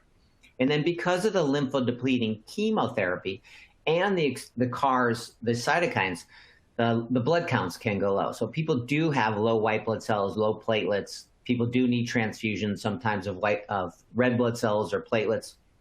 We don't use white blood cell growth factors during the risk period for CRS, but afterwards, if the neutrophils are low after the first couple weeks, then we can use growth factors, et cetera. And then we're watching very closely throughout all of this for signs of infection, and we can easily treat infections. Sometimes a bacterial infection, sometimes a viral infection. Some viruses that are in your body that have been there for a long time can reactivate during this time of stress. We know what to look for, we know what to follow, and we follow these things closely. The majority of patients that have left UCSF after their CAR T-cell therapy, I've asked them, what was harder? Was your CAR T-cell harder or was your autologous transplant harder? And hands down, everybody said, oh, the autologous transplant was way harder than this. And that's the hope, is that this is going to be easier therapy than autologous stem cell transplant. Now, I showed this slide. I just wanted to do it a historical perspective. I'll point just to the right side of the slide, and that is in 2016, when James Kokendorfer first showed this, we called it a game changer in myeloma. I showed this at the IMF Patient Symposium in Redwood City 5 years ago. And this slide got a standing O. So here we are 5 years later, and it's now approved, and we now can use it. It's pretty amazing. And I do think CAR T-cells is a game changer. It's the start of a game changer. We'll talk a little bit more about that in a minute. Now, just to put it in perspective and show a few data slides, and I'm going to go through these quick because I don't want to really focus on all the individual numbers. But if you look at BCMA-directed CAR T-cell therapeutics, the big ones are the BB2121, or what's known as the KARMA trials, and the other one is this J&J 4528, or what's is known as the CARTITUDE-1 trial. And there's big differences between these two in terms of the number of cells. It's 450 million, I told you, with the KARMA trial, and the BB2121, that's ide-cel, that's what's currently approved. And then the cilta-cel actually uses only between 50 and 100 million cells and gets a similar effect. They're different CARs. All these CARs are going to be different. And this one maybe will be approved for use before the end of this year. We'll just see. But they all have very high response rates. You see the response rates in really refractory patients, it's 80 to 100%. Okay, now here's the process that we talked about for CAR T-cell therapy. Patients get a leukapheresis or apheresis, a T-cell collection. The cells get manufactured. Maybe patients need bridging chemotherapy. Then they get lymphodepletion chemo. It's 3 days of chemotherapy. You don't lose your hair. Might have a little thinning, but you don't lose your hair.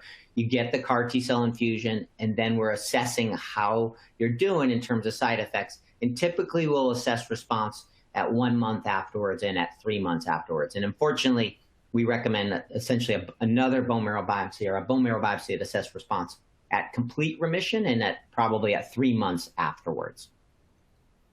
And so in terms of the overall response rate, this shows on this slide, when we did lower numbers of CARs, this is with BB2121, 150 million, 300 million, 450 million, the higher number of CARs had the highest response rate. So that's what we're using as standard of care. When we get the CARs back from the company now, they're going to give us between 300 and 450 million cells. And, you know, we have a median progression-free survival. This is right now a one-and-done phenomenon, meaning you get the CAR therapy, and then there's no maintenance. One and done, that we said. In the future, will it always be one and done? Not necessarily. We may want to add some maintenance afterwards.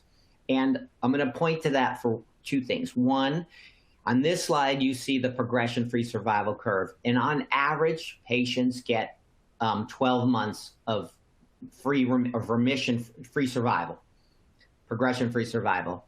But some people are much further on. I had a patient that came 3 weeks ago, and it was her 3rd year bone marrow biopsy, and she has not had therapy for 3 years after this product on this trial, which is amazing.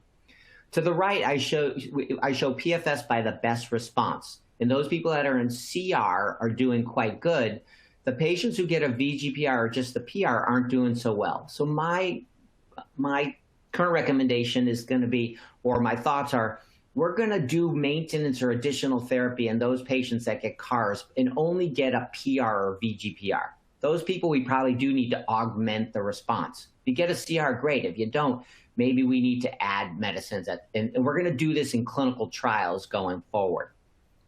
Now here's the CARTITUDE data. I'm going to go through this really quickly. I don't want to focus on too much on data slides and numbers, but this is the overall response rate from this study. Again, it was 97 patients. Overall response rate was 97%.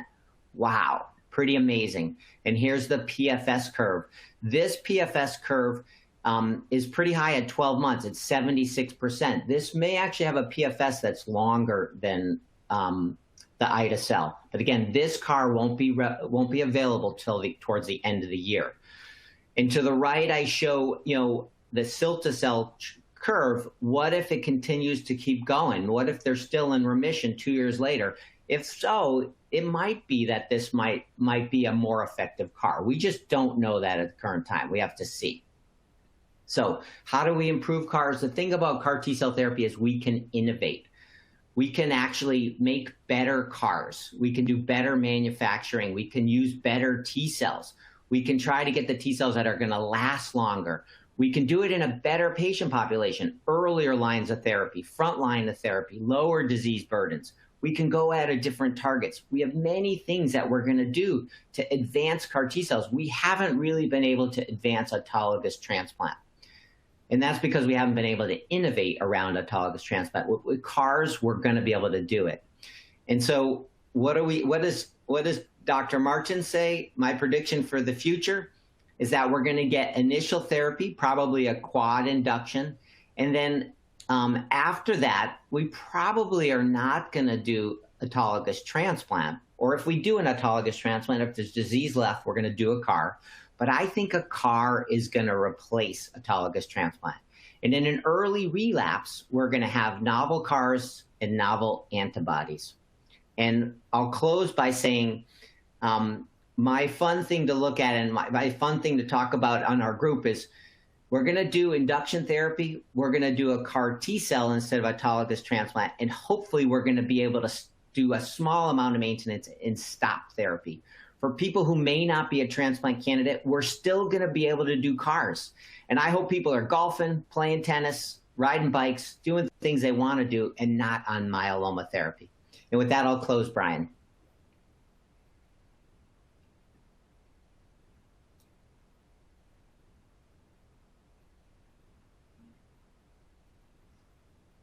Tom, yes. Really excellent overview, and already I've been marking down a lot of questions about CAR T, so we can, and you can be taking a look at the chat box to see those. Yep. So we'll move ahead right now with Dr. Nikhil Munshi, as I said, who is a professor at Harvard and works at the Dana-Farber Cancer Institute. Very pleased to have him with you with us today. So. What to do when myeloma comes back. So a very important area for most myeloma patients. So please welcome Dr. Munshi.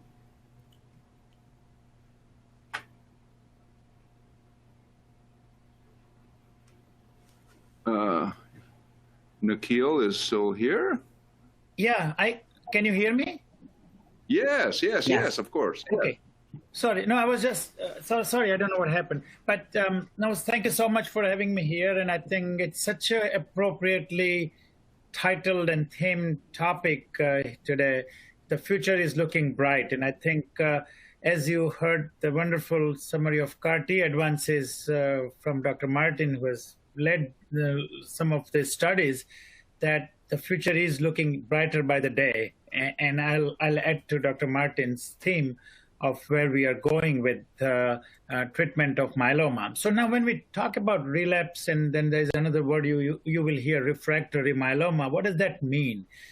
So basically relapsed myeloma means that it is myeloma was treated, patient had responded, and at some point it has come back. And when it comes back, what do we do? That's what the relapse treatment for relapsed myeloma means. And then the second word you hear is refractory myeloma. And what it means is that when myeloma has come back, in some patients, patient had a time where they were not getting any treatment, and it comes back, it's relapse. But if it comes back while getting treatment, we would believe that at least that current treatment is not working. The myeloma has learned how to survive that treatment, and that's refractory to that treatment. Now, in old days, which is not very long ago, 15 years ago or so, relapse means we had not many options, and it meant something very different than what it means today. Refractory would be even worse in old days, where it says now the main treatment is totally not working. What do? We didn't have choices. That has entirely changed, as I will show you, and that's why the future is looking bright. And I'll come to that theme again and again because that is so true today. So when myeloma comes back after initial treatment, and Dr. Durie described these wonderful new results we have with 3 and 4 drug regimen, but when it comes back, what do we do and how do we decide? And I'm not going to, similar to Dr. Martin's theme, I'm not going to go through too many numbers and I'll show a few just to highlight the point how things are much brighter, but not too many of them, but just give the general concepts of what goes into the decision. Because for each of you, with many, many options we have, there is no wrong option quite often. There are multiple right options, and your one physician would say one combination, the other one may suggest something different. They both are right because they all get to the same endpoint. The critical issue for us and for you to know is, well, how do we decide, and what are the factors that goes into the decision making? And that also tells you a little bit of complexity of how we decide. So one of the point is the frailty or how the patient is. One of the prime first point is age, and be mindful. And some of us who are getting to that age and the stage, it's not the number that matters. It is how patient's physical age is, not the numeric age. Somebody could be 75, and I saw recently somebody who was 86. But truthfully, the 86-year-old lady looked like she was running 66 or even less. And that's how I would approach the patient. And there are patients who are 65, but they are feeling and looking 85, and that's when that matters too. The next one is performance status, how active they are, that matters. What disabilities patients have, that matters. And then whatever the other comorbidities our patient has, heart disease, hypertension, diabetes, and many other things, arthritis and other things, they all go into the decision making of how well patient may tolerate treatment and how well may do, and what drugs I select. The myeloma-related comorbidity is the next issue. As I said, relapsed disease or refractory disease, that may help decide what drugs I should or should not use next. Kidney issues, bone disease, they all go into the disease in the algorithm. Becoming more specific, we go to the lifestyle of the patient. What is patient's preference? Does he or she likes to come to the clinic? As Dr. Durie mentioned, during the COVID time, patients were afraid to come. But as Dr. Martin has suggested earlier, actually, hospitals might be safer than many places you go to in this time of COVID. It's safer than probably going to grocery shopping, because here we are careful, everybody's tested, ask questions. So, but patient preference matters. And then whether the patient wants to travel, infusions, etc.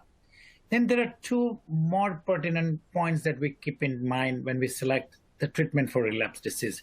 The patient's myeloma characteristics, the risk assessment, high-risk disease or low-risk disease. And that's where cytogenetics comes into picture. Dr. Durie mentioned it about 11, 14.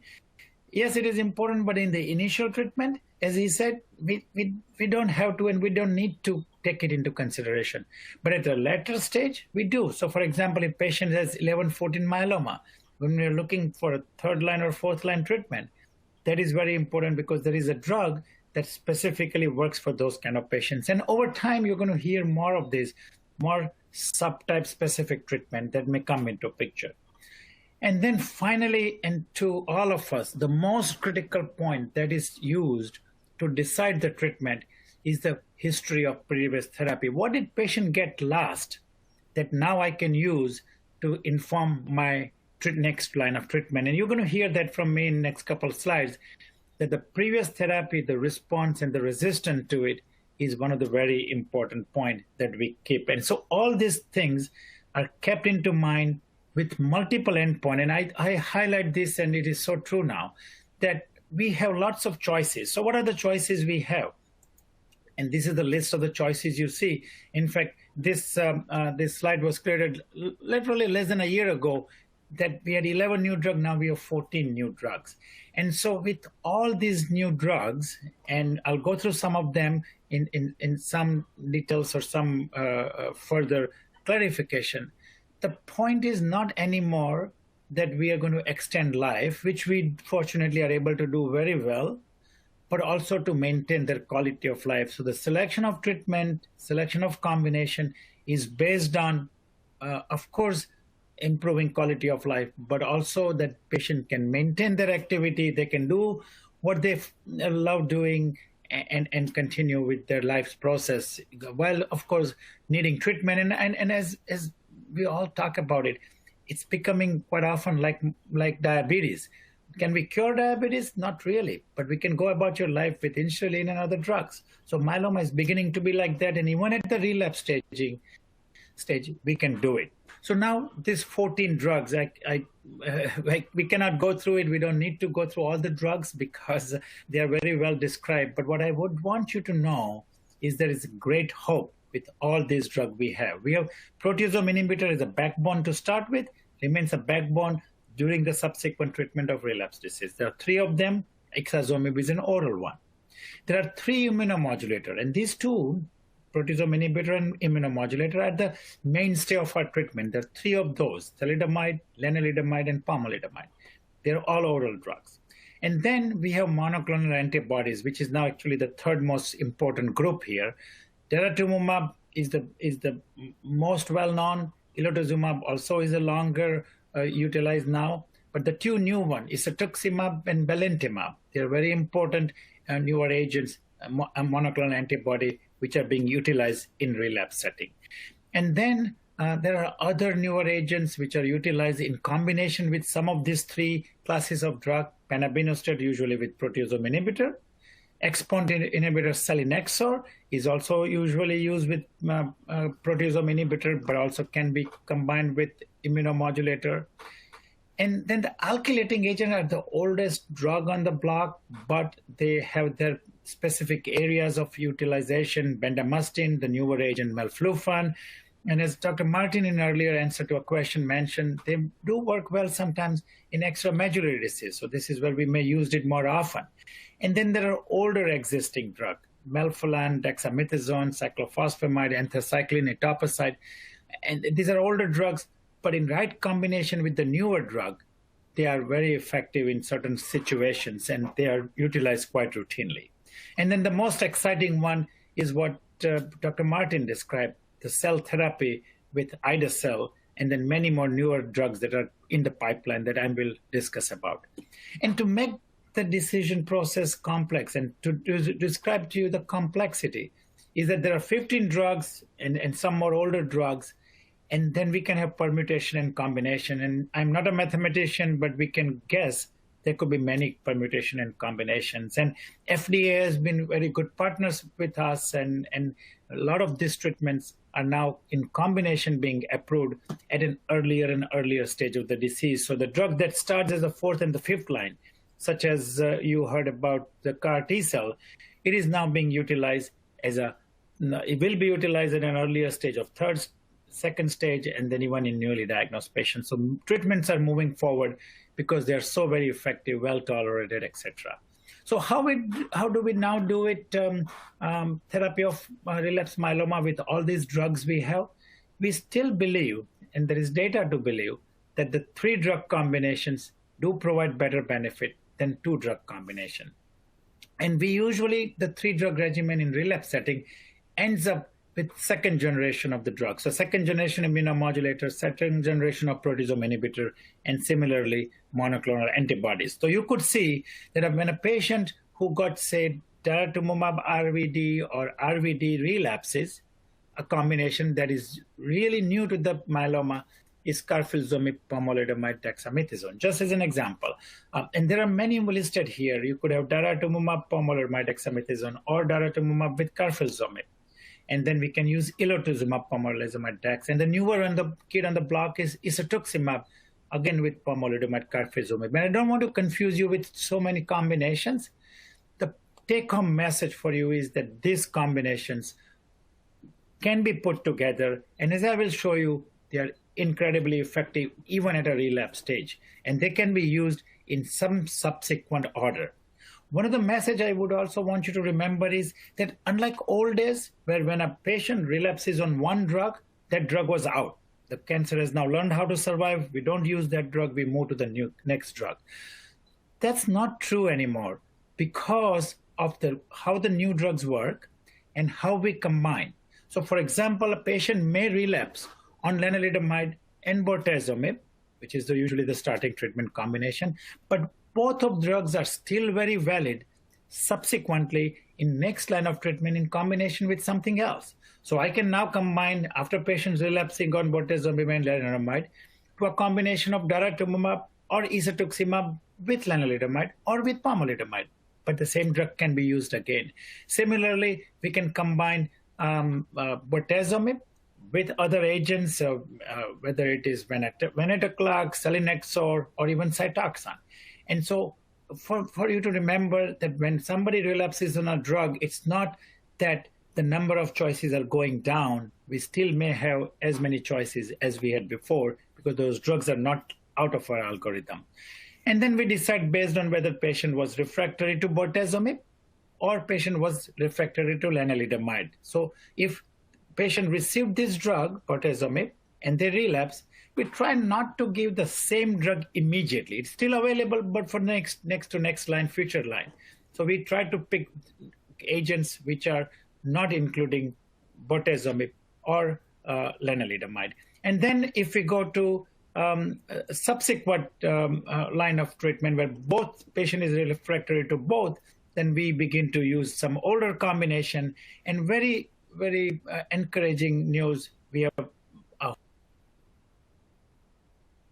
whole big new combination, new drugs which are available. And so second line, a patient relapses after that, we go to the third line, the fourth line. And in fact, to highlight the point about the hope and the future, the bright future is that the current new drugs, very effective ones, being approved, are being approved as a fifth line drug. So it tells you that we have 4 lines of standard treatment, then we go to the fifth line. So there is a great excitement about what we can do. So now showing this, I'll highlight how effective these combinations are in the first, second, and beyond relapse. So if we have a patient who got lenalidomide as treatment, and most of the patients end up being on lenalidomide maintenance, so when they relapse, they have relapsed on lenalidomide. So then our next choice usually would be to pick something that contains bortezomib. And there are 5 combinations with bortezomib. They have gone through large studies in 500 to 1,000 patients. And what are those drug combinations with bortezomib? It's pomalidomide, it's daratumumab, it is selinexor or venetoclax. And then as an alternative to bortezomib, one can use carfilzomib or its combination with any of this. And the simple message would be that in a relapse setting, this combination gives anywhere between 70 to 85, 90% response rate. So almost everybody responds. So similar to diagnosis, even at a relapse, you get a high response rate. And large proportion or significant proportion of patients in this study ends up getting complete response, where myeloma totally disappears. 15 to 30% of the patient would get complete response in this study, and we can even improve it better with longer duration of treatment. And this treatment response does last. So these are really legitimate next line of treatment that we can utilize. Similarly, patient relapses following bortezomib-based regimen. Then we prefer to use combination with lenalidomide. Obviously, that may have a better outcome. And so what are those combinations? There are many. The 4 examples here with ixazomib, with elotuzumab, with carfilzomib, and with daratumumab. And there are newer combinations where lenalidomide is replaced with a combination that includes pomalidomide. So then you could have a combination of pomalidomide with elotuzumab, with carfilzomib, with daratumumab. So there are not 4 choices, but 8 choices available. And if we look at them, how well they work exceedingly well in the next line of treatment. You see responses in the range of 75 to 93% here. You see complete responses in some of the combination of 55%. Half of the patient has the total myeloma disappeared. Very similar to what we used to and we do see in newly diagnosed patients. And these responses last for 2 years and beyond. In general, in many patients, it lasts much longer than that. And so both of this scenario provides many combinations that are exceedingly important. Now, what is the goal of relapse treatment? In the old days, we said we'll do the best we can and keep that response on. What is beginning to be appreciated is that we can also get to what is called MRD negativity, as Dr. Durie suggested, that MRD, where myeloma totally disappears, even with the very sensitive test, where we can look for 1 cell in a million or 1 cell in 100,000, one myeloma cell, it's not there. So there are 2 studies which were done which highlights this ability to get MRD negativity even in relapse patient. So this one of the study which was called Castor study, where patients received combination with daratumumab, Revlimid, Dex, and another study where they got daratumumab, Velcade, Dex. You could see that almost 1/3 to 1/4 of the patients in one study and 20% or so patient in another study became MRD negativity in relapse setting. And that is the most exciting results for now for us. And why is it exciting? Because even in relapse patient, if you get MRD negativity, patients do very well. You can see those 2 curves at the top showing they are not relapsing very quickly, and their survival is quite long in this patient population. So being able to get MRD negativity in relapse patient is a new thing, but we are beginning to explore that as an important endpoint of the treatment in this patient population. And one of the results that we had, all of us together had done this meta-analysis recently, where this green line is patients who had MRD negativity in relapse setting. The red and blue lines are patients who had MRD negativity in earlier stage of the disease. And the message I would want to give is that when we get MRD negativity, the relapse patients also do as well as newly diagnosed. So we have now new endpoint where relapse might become similar to newly diagnosed patient population. Now, Dr. Martin very elegantly described the immune treatments, and I would not go over it. He did it so beautifully and so well. And the point I would want to make is that we have many immune treatments available currently. And as he showed, this cell-based therapies in immunology, which is basically the CAR T-cell therapy, you could see the one in red is approved now, but all other CAR T-cells, here patients had received median of 6 cycles of therapy, median 88% patient had 5 lines of treatment. And now you are seeing close to 90% response, 1/3 patients getting CR or better, substantial patients getting MRD negativity. Super excitement, even at a very late stage. Similarly, Dr. Martin showed about the bispecifics or T-cell engager. There are 6 different studies here with 6 different products. These are also very immune-based treatment, as Dr. Martin described, and you could see that the patients here are getting very high responses as well, 80% and above, significant proportion getting MRD negativity, and the responses last for a very long time, even as a 5th-line treatment. That's what I want you to remember, that even in a late stage, we are doing well. So what does that mean? I think to summarize this great excitement we have here is that all these options, we have to try it sequentially. One physician may pick one option first, the other may pick another option next. They all are going to be tried in some sequential fashions. And we, even after having 2 and 3 and 4 lines of treatment, we have many options left that we can utilize very successfully and very effectively. And there's no good data about which one sequence is better or not. So we have to keep that in mind. The toxicities are important, and all patients should be encouraged that they participate in this treatment. So my last line is very important line, the summary for future direction, that long-term disease-free survival and a potential cure is right around the corner. As Dr. Durie has highlighted, the future is looking bright, and this is where patient will be MRD negative, immune system will be better, and they will be free of disease, and hopefully all the treatments. So I think that's my summary of the theme of this meeting today. Future is looking really bright for myeloma patients. Thank you very much.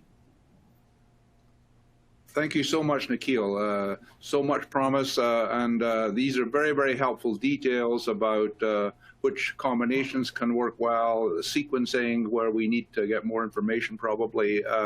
But thank you so much. And we have, I've been watching lots of questions coming in, so we will get to those. You can check your box there. So our final speaker in this session, before we go to the panel where we'll start to answer all of the important questions, is Patricia Mangan. So please welcome Patricia, who works at the Abramson Cancer Center in Philadelphia and is a member of the IMF Nurse Leadership Board. So please give us your advice about supportive care. Thank you.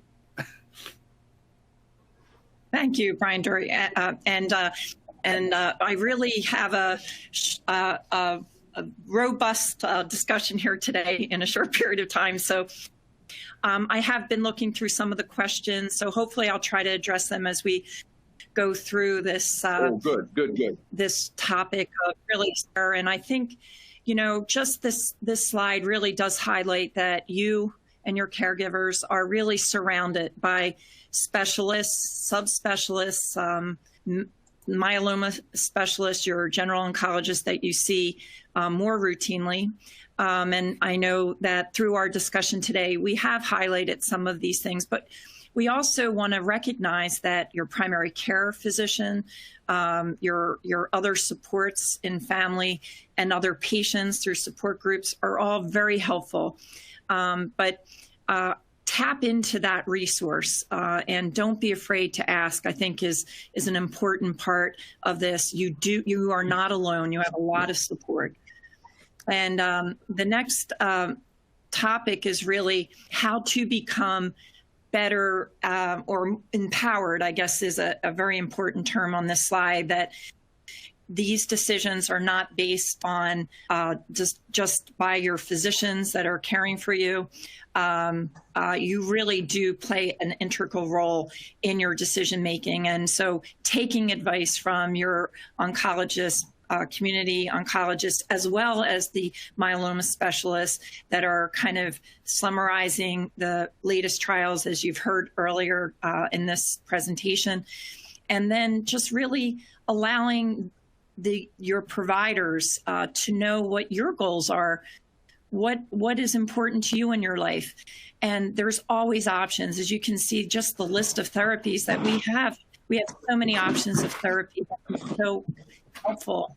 And so I think these are very important to bring to everyone's attention, and we do not mind that. In fact, we encourage that, and don't be afraid to bring up your likes and dislikes and what you might want to see. And the IMF here, just highlighting some of the tools that they have available that you can download and get sent to you, are really helpful in terms of strategizing your visits, or what kind of questions should I ask. I do always find that it is helpful to write those questions down, and before you leave the room, just make sure.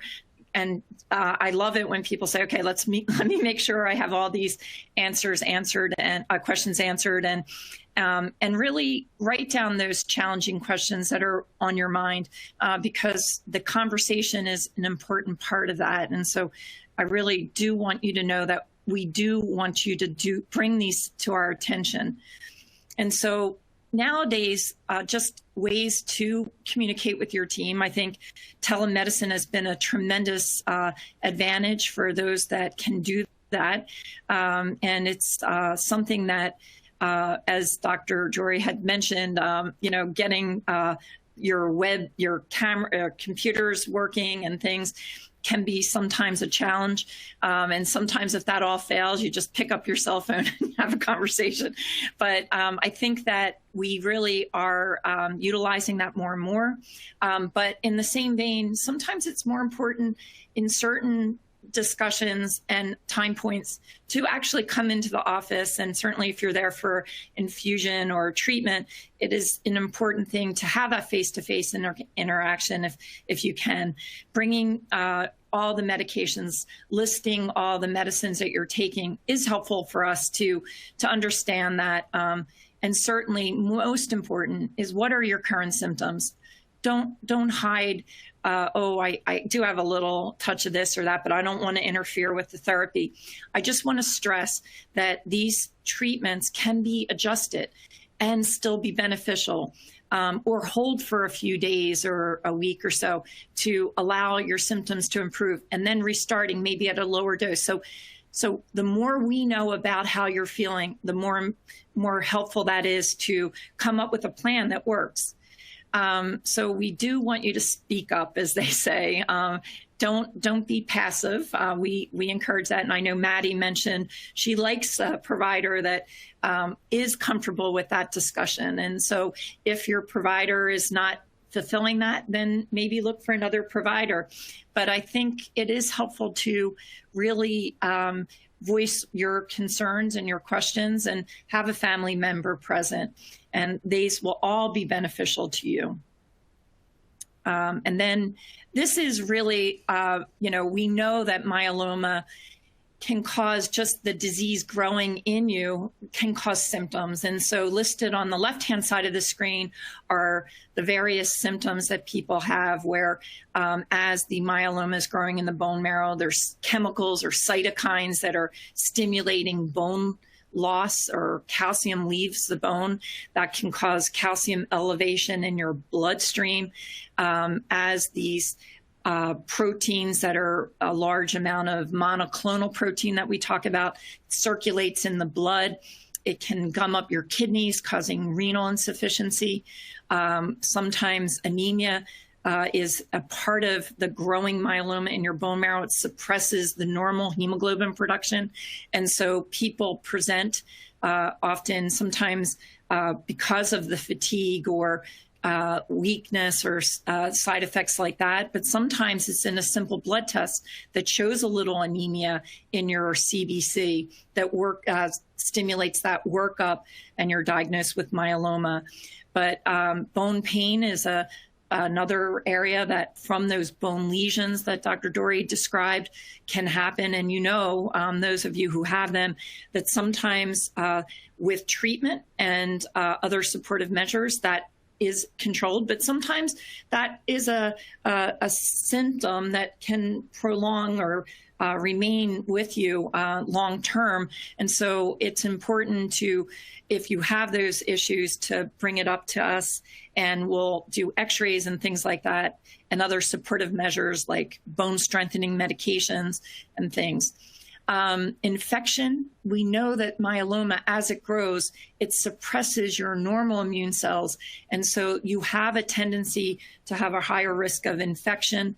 And that can even happen as you are going on to other treatments. If your disease is growing and you initiate a new treatment, that first couple of weeks after a new treatment, sometimes there is an uptick in infection, which kind of goes counterintuitive to what you would think. Here you're starting a new treatment to make your immune system and myeloma better. So it's something to watch out through all of your treatments. And then we know the treatments themselves causes toxicity or symptoms. And myelosuppression is a term we use broadly to identify or describe low blood counts, a low white count causing a risk of infection, low hemoglobin, which we talk about as anemia and can cause fatigue, and finally, low platelet counts in some of these treatments that platelets help our blood clot. So a risk of some bleeding complications or bruising can happen. Neuropathy is the neurotoxicity of the nerves that certain drugs can cause in the fine nerve endings in your fingers and toes. And with dose adjusting and holding therapies, it is important to let us know about these side effects because we don't want you to continue on a therapy that might be causing worsening symptoms. And then because neuropathy is something we don't measure in a blood test. It's something you need to tell us about. And it varies for every person. Some people have a loss of sensation. Some people have a pain associated with their nerve ending issues. Some have tingling or electric shock-like syndrome. So you need to just bring up any symptoms that might be emerging or changing and let us know. Again, key is dose reduction or changing the regimen a little bit to maintain the response that you're achieving, but also to preserve your nerves. You know, our expectation is that we're going to have you around for many years with all these newer agents coming out. We want you to have a quality of life as well. Diarrhea can happen with some of the agents. Blood clots, those deep vein thrombosis in the legs, or the more serious complication of that is a pulmonary embolism, where a piece of that clot in your lower extremities can move up and go into your lungs, causing a serious complication. We know that can happen with some combinations of therapy. And so we will often have you on medicines to hopefully prevent that. But if you do develop swelling in a leg or pain in the leg or a shortness of breath that comes on suddenly, chest pain suddenly, it is an important thing to not ignore and to get medical attention. Infection, we talked about just bacterial infections that can happen, but also reactivation of your chicken pox we call it shingles, that never it lies dormant in your system. We never lose that infection, but under stress and with certain medications that we give, the shingles can increase in evidence. So having you on antiviral medications is an important thing. And don't I know a lot of people are like, do I really need to take it every day? And let us know if you're having issues with tolerating that. But we do encourage you to be on that when you're on medications that can cause those symptoms. And in fact, even after you stop that regimen, sometimes we like you to stay on that antiviral medication even a little longer, because the risk can still be there for a little while afterwards. So all of these come into how we feel on any given day through our journey in myeloma. And as we've highlighted already, there are many regimens listed here, and with the toxicities that could potentially happen in these. And with every different combination of these come different responses, which is good, but we can also have some other side effects. So I know that, I wanted to just stop real quickly and talk about some of the belantamab mafodotin is the antibody drug conjugate that many of you may not know. I'll kind of skip through the first three classes of drugs, but we call it so it's belantamab mafodotin. It's an antibody drug conjugate where it's a monoclonal antibody latched onto it, as Dr. Martin described, a toxin that the antibody directs to the cell surface protein on the myeloma cells. It latches on to the BCMA antigen or protein, and then that gets internalized into your myeloma cell. And therefore, that toxin called mafodotin, that is very potent anti-myeloma properties, gets internalized and becomes activated. So it's a really cool novel therapy. The toxicity with that, just very quickly, is a little different. It's novel. If those of you have heard about it, there is eye toxicity of sometimes people have a decreased visual acuity, or they can even have some changes to that clear surface we look out through the cornea, and they can have little cysts that develop. So before you get this treatment, and before each treatment, which is given as an infusion every 3 weeks, it's a 30-minute infusion every 3 weeks, it is required to get an eye exam just to identify potential emerging ocular toxicities. And so if that happens, there's a really clear-cut way of holding the regimen or decreasing the dose to avoid further eye toxicity. They generally do resolve over time usually very quickly, but it's something that's a little different that we've not seen in other treatments. And then just further down, I wanted to just highlight there's another agent called melphalan flufenamide, and it's a novel way of introducing melphalan into the myeloma cell through a peptide drug conjugate, another form of a protein chain that kind of is in our system that latches on the melphalan, and it kind of and goes into the cell through a different process that then internalizes melphalan and can activate that a little easier. This is again a infusion over 30 minutes. It's generally given every month, but can have, like high-dose melphalan that many of you have been aware of with transplant, can cause some cytopenias or low blood counts, particularly platelet count and white count. So monitoring that is important. But because it's very targeted and more directed to the myeloma cells, there is less hair loss than with high-dose melphalan, and also not as much mucositis and things like that that people who have undergone a transplant may have experienced. And then finally, the ide-cel or the Abecma is the new CAR T therapy that just was approved. So just those 3 drugs have been approved in the last shorter than a year.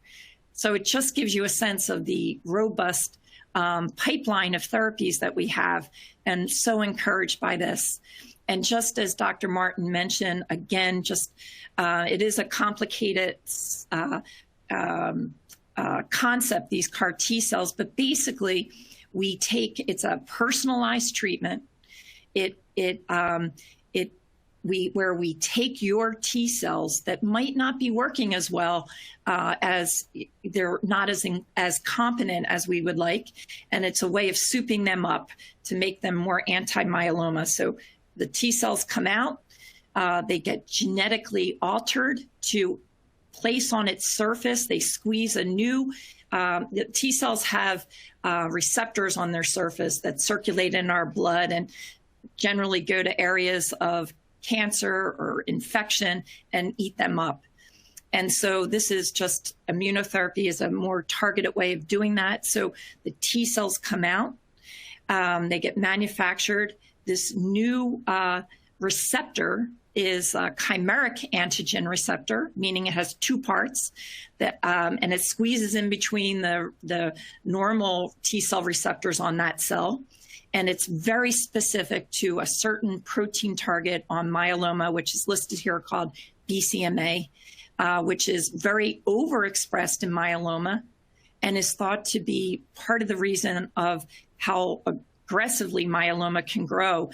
More of this BCMA gets expressed on more resistant cells. So it's a great target. And so that receptor has an affinity to BCMA. And then as it directs and it's infused into you, it latches on to the BCMA protein, and it has in that receptor signaling domains that are internal to the T cell. So as the outer part latches onto BCMA, the internal part of the T cell gets very active, and it really has a very potent anti-myeloma property that destroys that myeloma cells.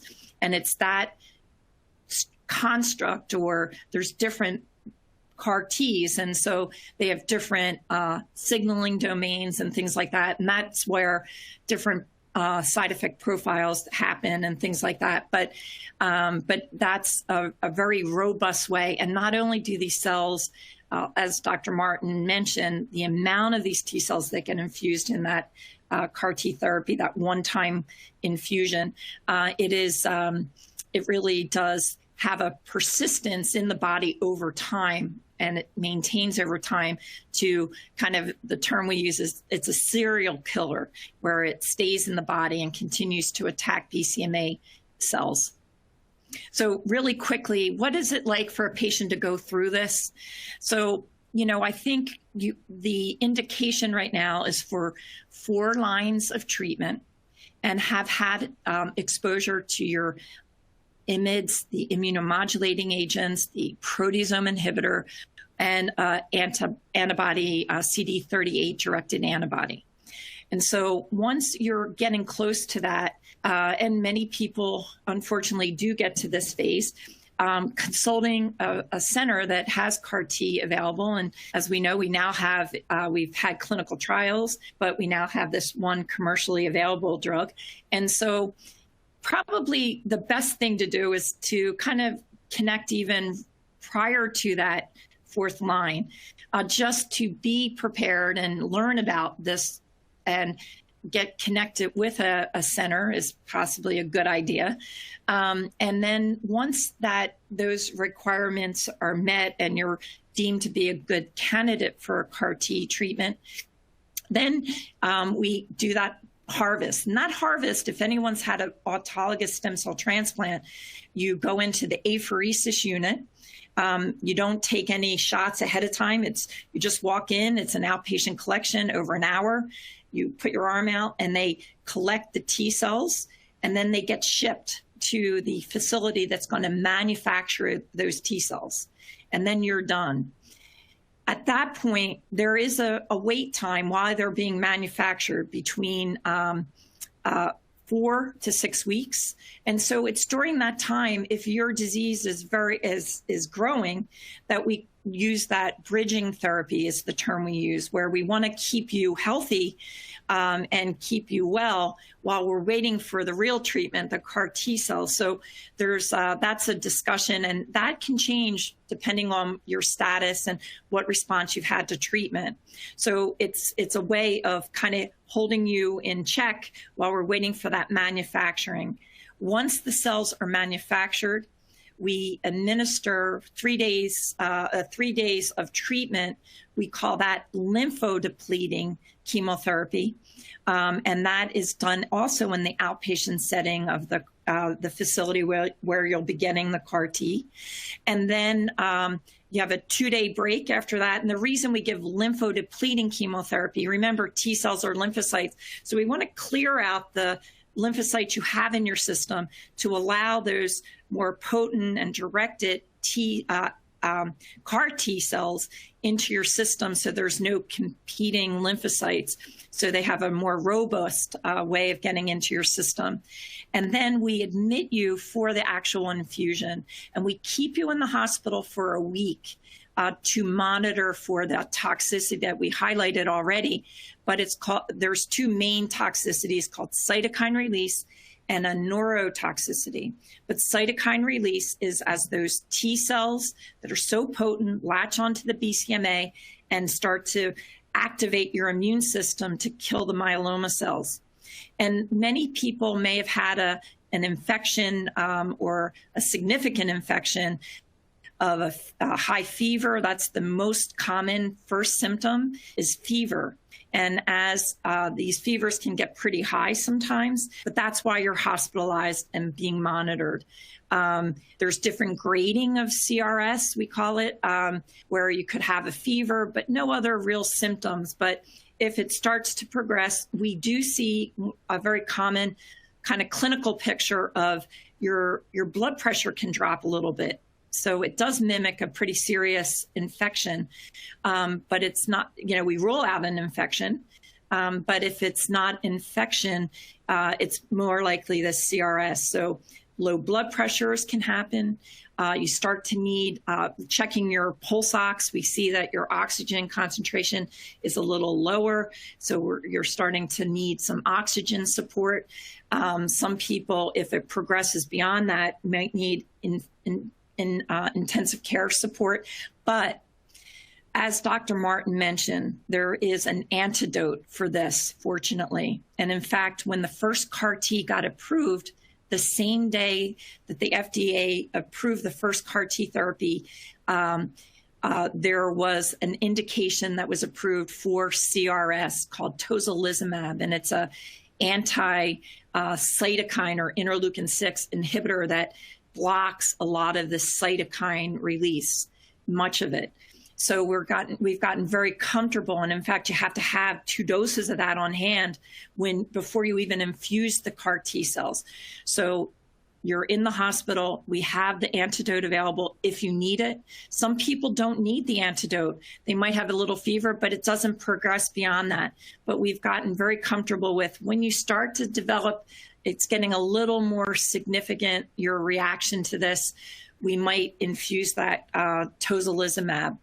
The other thing that we'll use is steroids. Steroids kind of kill that lymphocyte response, and so it's been a helpful thing as well. But you can have respiratory issues, as I talked about. It can start to affect your kidney function and liver function, similar to a very serious infection. And so we're monitoring you through that phase. Usually occurs early, day 1. And it usually lasts about 7 days. Now, there are some people that have more aggressive response to this or serious effective CRS, and that might prolong longer. But it's just something to be aware of. Let me just step back. And one more thing I wanted to talk about in the green box is the neurotoxicity. And that can be part of CRS or can happen on its own. And that can linger a little longer. It can occur as early as day 1 is the meeting, day 2. Even at day 1, you can start to, as Dr. Martin mentioned, you can be a little off or just not thinking clearly. Some people have a difficulty expressing themselves. I had a patient that we didn't know that his first language was Italian, and he started speaking in Italian, and we're like, oh my gosh, what's going on? But these treatments can, we use steroids to turn that process off. But sometimes people, even that can linger for a month or 2. And we encourage people to avoid driving their car in case there is some neurotoxicity. Having family members available to help you is an important thing. And then when you go home to your community, the main issues with CAR T are sometimes a low blood count that we may need to monitor and potentially give growth factors to stimulate your recovery from a low blood count.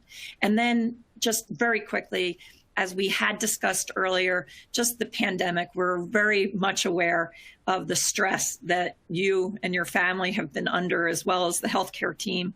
And so there is a fear of this, and it's still lingering. And we really want to encourage you to, get vaccinated, but also take time, relax, de-stressify as best you can. Our clinics are safer. Most of the healthcare team is vaccinated already, and many of you are in your families. We encourage families to get vaccinated in case you don't have the appropriate response to the vaccine.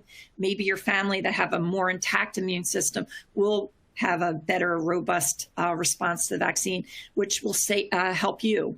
But we want you to take time, have healthy behaviors, stay active. We all got locked in for a little bit there, but take a deep breath, walk outside with a mask on, or certainly, so we encourage all that, but I'll leave just most of the things, questions to the main discussion in a few minutes, but these are just some resources that can be very helpful. And I'll end there, but certainly open up for more discussion. Okay, thank you so much, Patricia. So a lot of good detail about how to get through a CAR T therapy. So I want to quickly get to the many questions that have come in from these 3 presentations. And so I think good to start with the CAR T. And so the first one is with the approval, is CAR T cell therapy, the commercial one, Ida-cell, is it available at many centers on the East Coast yet? Maybe Nikhil, you want to take that one? Are there many places where that can be provided right now?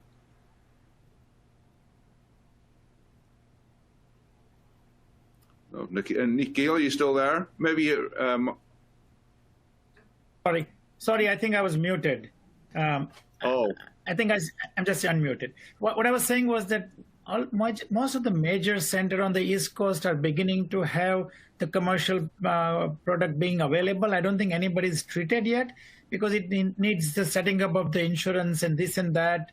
But there are centers, at least 10 or more on the East Coast, which are ready to start literally any day, starting to put their first patients on. Right, and there's also questions about the financial coverage with Medicap and different things like that. And I think that seems to be a work in process right now.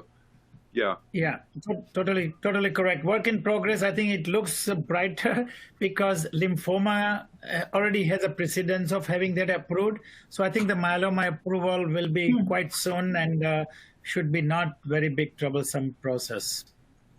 Right. And so, Tom, on the West Coast, have you had any patient yet get the commercial CAR T? Yeah, same on the West Coast as on the East Coast. We're getting approvals to proceed from our individual institutions. And then the first thing is the collection of the lymphocytes.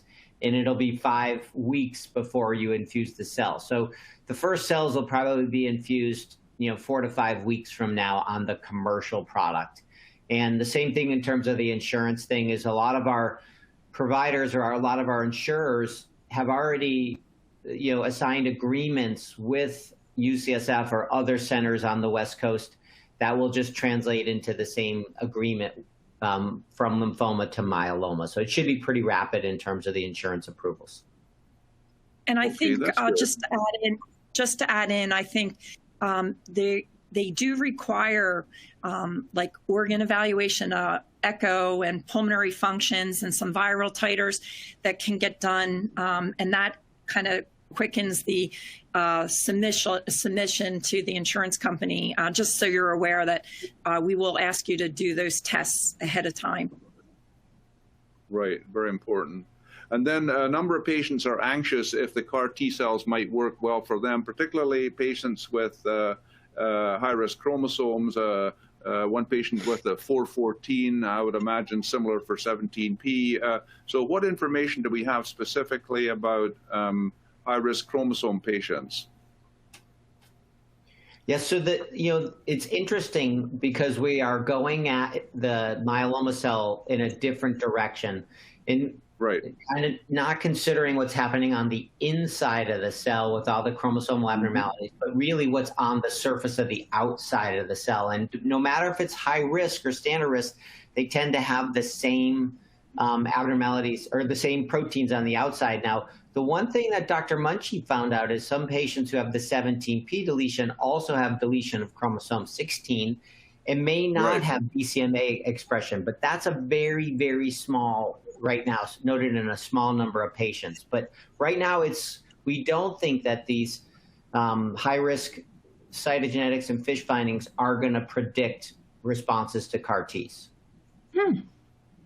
Okay, very important for people. And then a lot of questions about kind of sequencing and preference of one type of immune therapy against another. So, for example, right now, there could be an option to maybe wait and get the commercial CAR T, or maybe a patient should go into a bispecific trial, perhaps. And so, Tom, I was wondering, maybe do you want to comment a little bit about the idea of the BCMA registry, so that to give an idea of how it might be possible to track and get some information on all of that? Yeah, so that is really a great question in terms of the sequencing of now these immunotherapeutics that are targeting BCMA, because we will have that bispecific antibody hopefully early next year. We already have belantamab, which is the antibody drug conjugate, and now we have the CAR T, all targeting BCMA. And so what Dr. Durie has asked us to do is to put together a registry in the US as well as worldwide, where we're going to follow patients who are receiving these BCMA therapeutics. And some may get the ADC first, some may get the CAR first, some may have had the BiTE first. And we're going to see potentially when we get enough data in the database, is there a sequence that's actually the preferred sequence for these therapeutics? Right now, we just don't know if there's a preferred therapeutic. And that's why, again, seeing a myeloma specialist is so critical at the current time. And so your myeloma specialist will be able to help each individual patient decide, should you do the bispecific first on a trial potentially, or should you do belantamab locally first, or should you get the CAR first? Really important that you see somebody that is qualified to make that recommendation for you. Right, absolutely. And so, Nikhil, maybe you can comment on this as well. A related question is, people are anxious. If you take the CAR T and you're maybe in remission for a year, what can you take after that? I mean, does it close any doors, or what do we know about treatment after CAR T right now? Do you want to comment on that a little bit? Yeah. Absolutely. So I think that's a very important question. CAR T patients have a good bit of remission, but if and when they relapse, some patients like Dr. Martin, I have also a patient with 3 years and more and still doing very well. So a proportion of may not relapse for a while, but if one does, all the options that were before CAR T are still available. And we are beginning to find sometimes that the relapse after CAR T, some of the treatment which had stopped working also shows some activity. Yeah, they're working. So they start working. So that may be because how the clones may get selected after CAR T. So it may even open up some more new doors for the patients.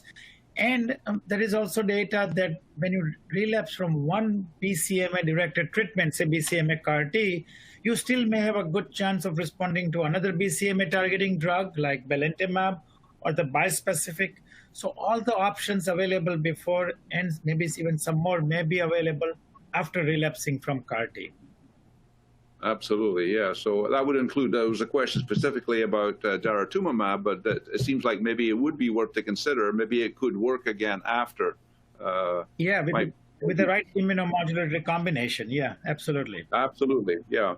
And then, okay, that covers a number of those related to CAR T. Different questions. There's a question about what are our favorite combinations with selinexor or Blenrep. So obviously we normally would give selinexor along with another agent. We have the Boston trial data, and then with Blenrep, is it possible to use that as part of a combination? Someone want to comment on that? Yeah, I think Blenrep is. Go ahead, Martin. No, you go, and I'll go after you. All right. So no, I was going to say with Blenrep also there are ongoing studies now to combine it with other agents. We still use it predominantly single agent, but there is an immunomodulatory component that can be considered, and also same as before, can it be combined with the proteasome inhibitor. So those are ongoing studies. Data is emerging. Because of the eye toxicity, we want to be careful in combining it with another agent immediately, but the studies look at least encouraging enough that they're proceeding, and we may have a good combination with Blenrep as well.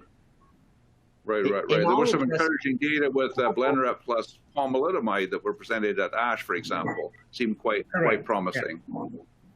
And then maybe I'll mention selinexor, Brian. I'll just mention selinexor because there was a question on selinexor. Why don't you touch on some combos with selinexor? Yeah. Yeah. So the prescribed regimen of twice weekly selinexor with dexamethasone is probably more toxic than the once weekly. So I think we've all transitioned to once weekly selinexor with dexamethasone, and we like to add a partner. My favorite partner actually is carfilzomib, and so if I'm going to do the combination selinexor and dex plus something else, we've been using a proteasome inhibitor. Most commonly, it's been carfilzomib, although the Boston trial did do it with bortezomib or Velcade also. So either one of those selinexor and dex plus a proteasome inhibitor is it's a good combination, and there are less side effects when you use it once a week. Absolutely. I think I would highlight that point, that combination, in fact, ends up being less toxic than the single agent. Absolutely. Yes, like a preventive measure. Yes, exactly. And just very quickly, I know one question was about, do we need to use DEX in a lot of these regimens? And it turns out that we do, many, but most of the BCMA-directed targets or therapies do not include steroids, belantamab, and CAR T. So just to answer that one question. Yeah. I think that we're very much aware of Dex. Dex does make pretty much every treatment work better, mostly, but we try to reduce or eliminate it when we can if it doesn't seem like it's really having a big impact. Absolutely. So that's a big concern for many patients, clearly. Yes. So another one, actually, maybe Nikhil, you could comment on this.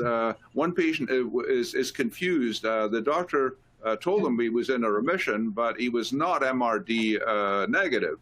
And so, I mean, I think this is a common problem where patients are doing well in a stable remission, maybe with a low level of protein, but they're not MRD negative. Do you want to comment on that a little bit?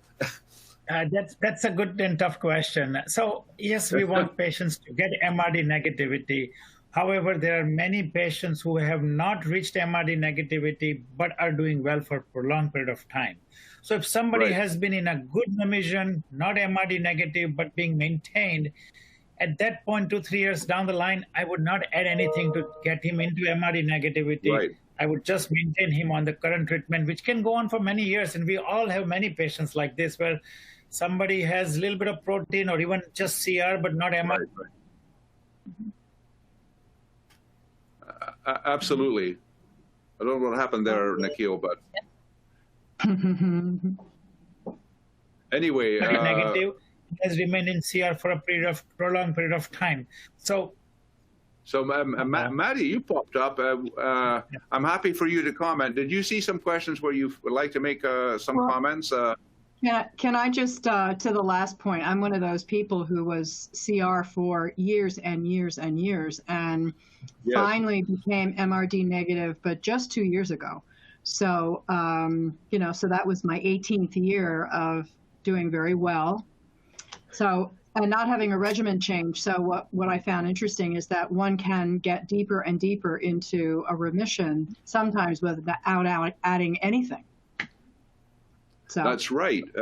I have a number of patients like that. And so that's another really important point, Maddie, is that especially with these newer therapies, I have a number of patients who are now having their best response, even MRD negative, having had low levels of disease and relapses in the past. And so this idea that relapses are always getting shorter that's not the case anymore. Some of these newer therapies can give you very long remissions with a recent change.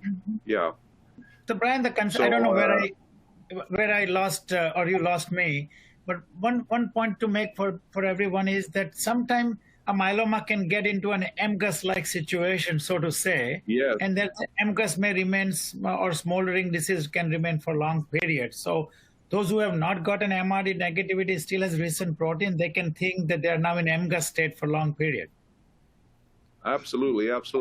And part of the IMF, we have this Black Swan project where we're looking to try to have a cure for myeloma. But what we've realized that this subgroup of patients that do well with low-level disease is very important. And so we are studying the immune microenvironment in those patients. And, in some patients, they develop what's called exhaustion of a subset of T lymphocytes, and others have more robust immune systems. So understanding the immune regulation could be very important for this subset of patients. I don't know. Dr. Durie, can I just make a comment about the Dex? And we were talking about, Please, yes. What I was going to do was going to go around and give everyone a chance to make some final comments. So please, Maddie, talk about Dex, and then whatever else you might want to say. Well, my point is just that I think this is living with dexamethasone is challenging for many of us, and I just want to make a pitch for support group discussions. So this augments what Trish Mangan was saying. There's interesting dialogues that happen within patient communities about how to work with the side effects, not only of Dex, but of all the products. And sometimes it's not with another medication. Sometimes it's timing. Sometimes it's other variables that we find anecdotally, perhaps, but still helpful. So I just wanted to make a pitch for the power of support groups for some of these, discussions. Yeah, I think that sort of group knowledge is so important, where you can talk to people who have gone through getting off DEX or needing to take DEX at some point. Very, very, very helpful. So any other follow-up words of wisdom? I mean, I really loved your idea of stepping back and, you know, really getting grounded on the things that you emphasized, just so important, especially in the longer term, you know. And the thing is that with our current therapies, myeloma patients are living many years now. So these are very important things. Yeah, and I guess I would just, you know, as a follow-on to my presentation, I think that having whether you can do this yourself or with support, that at every point where you need to make a treatment decision, that you have a lot of questions about what's good for you, what your options are. And with all of the different variables that Dr. Martin and Dr. Munchie have been describing, sometimes it takes a team of folks to sort of sort all that out. But to not be afraid to get second opinions and enhance your team to be able to help you make the best decision. Really, really good. So maybe Tom, any final words of wisdom from you about immune therapies or in general? Sure.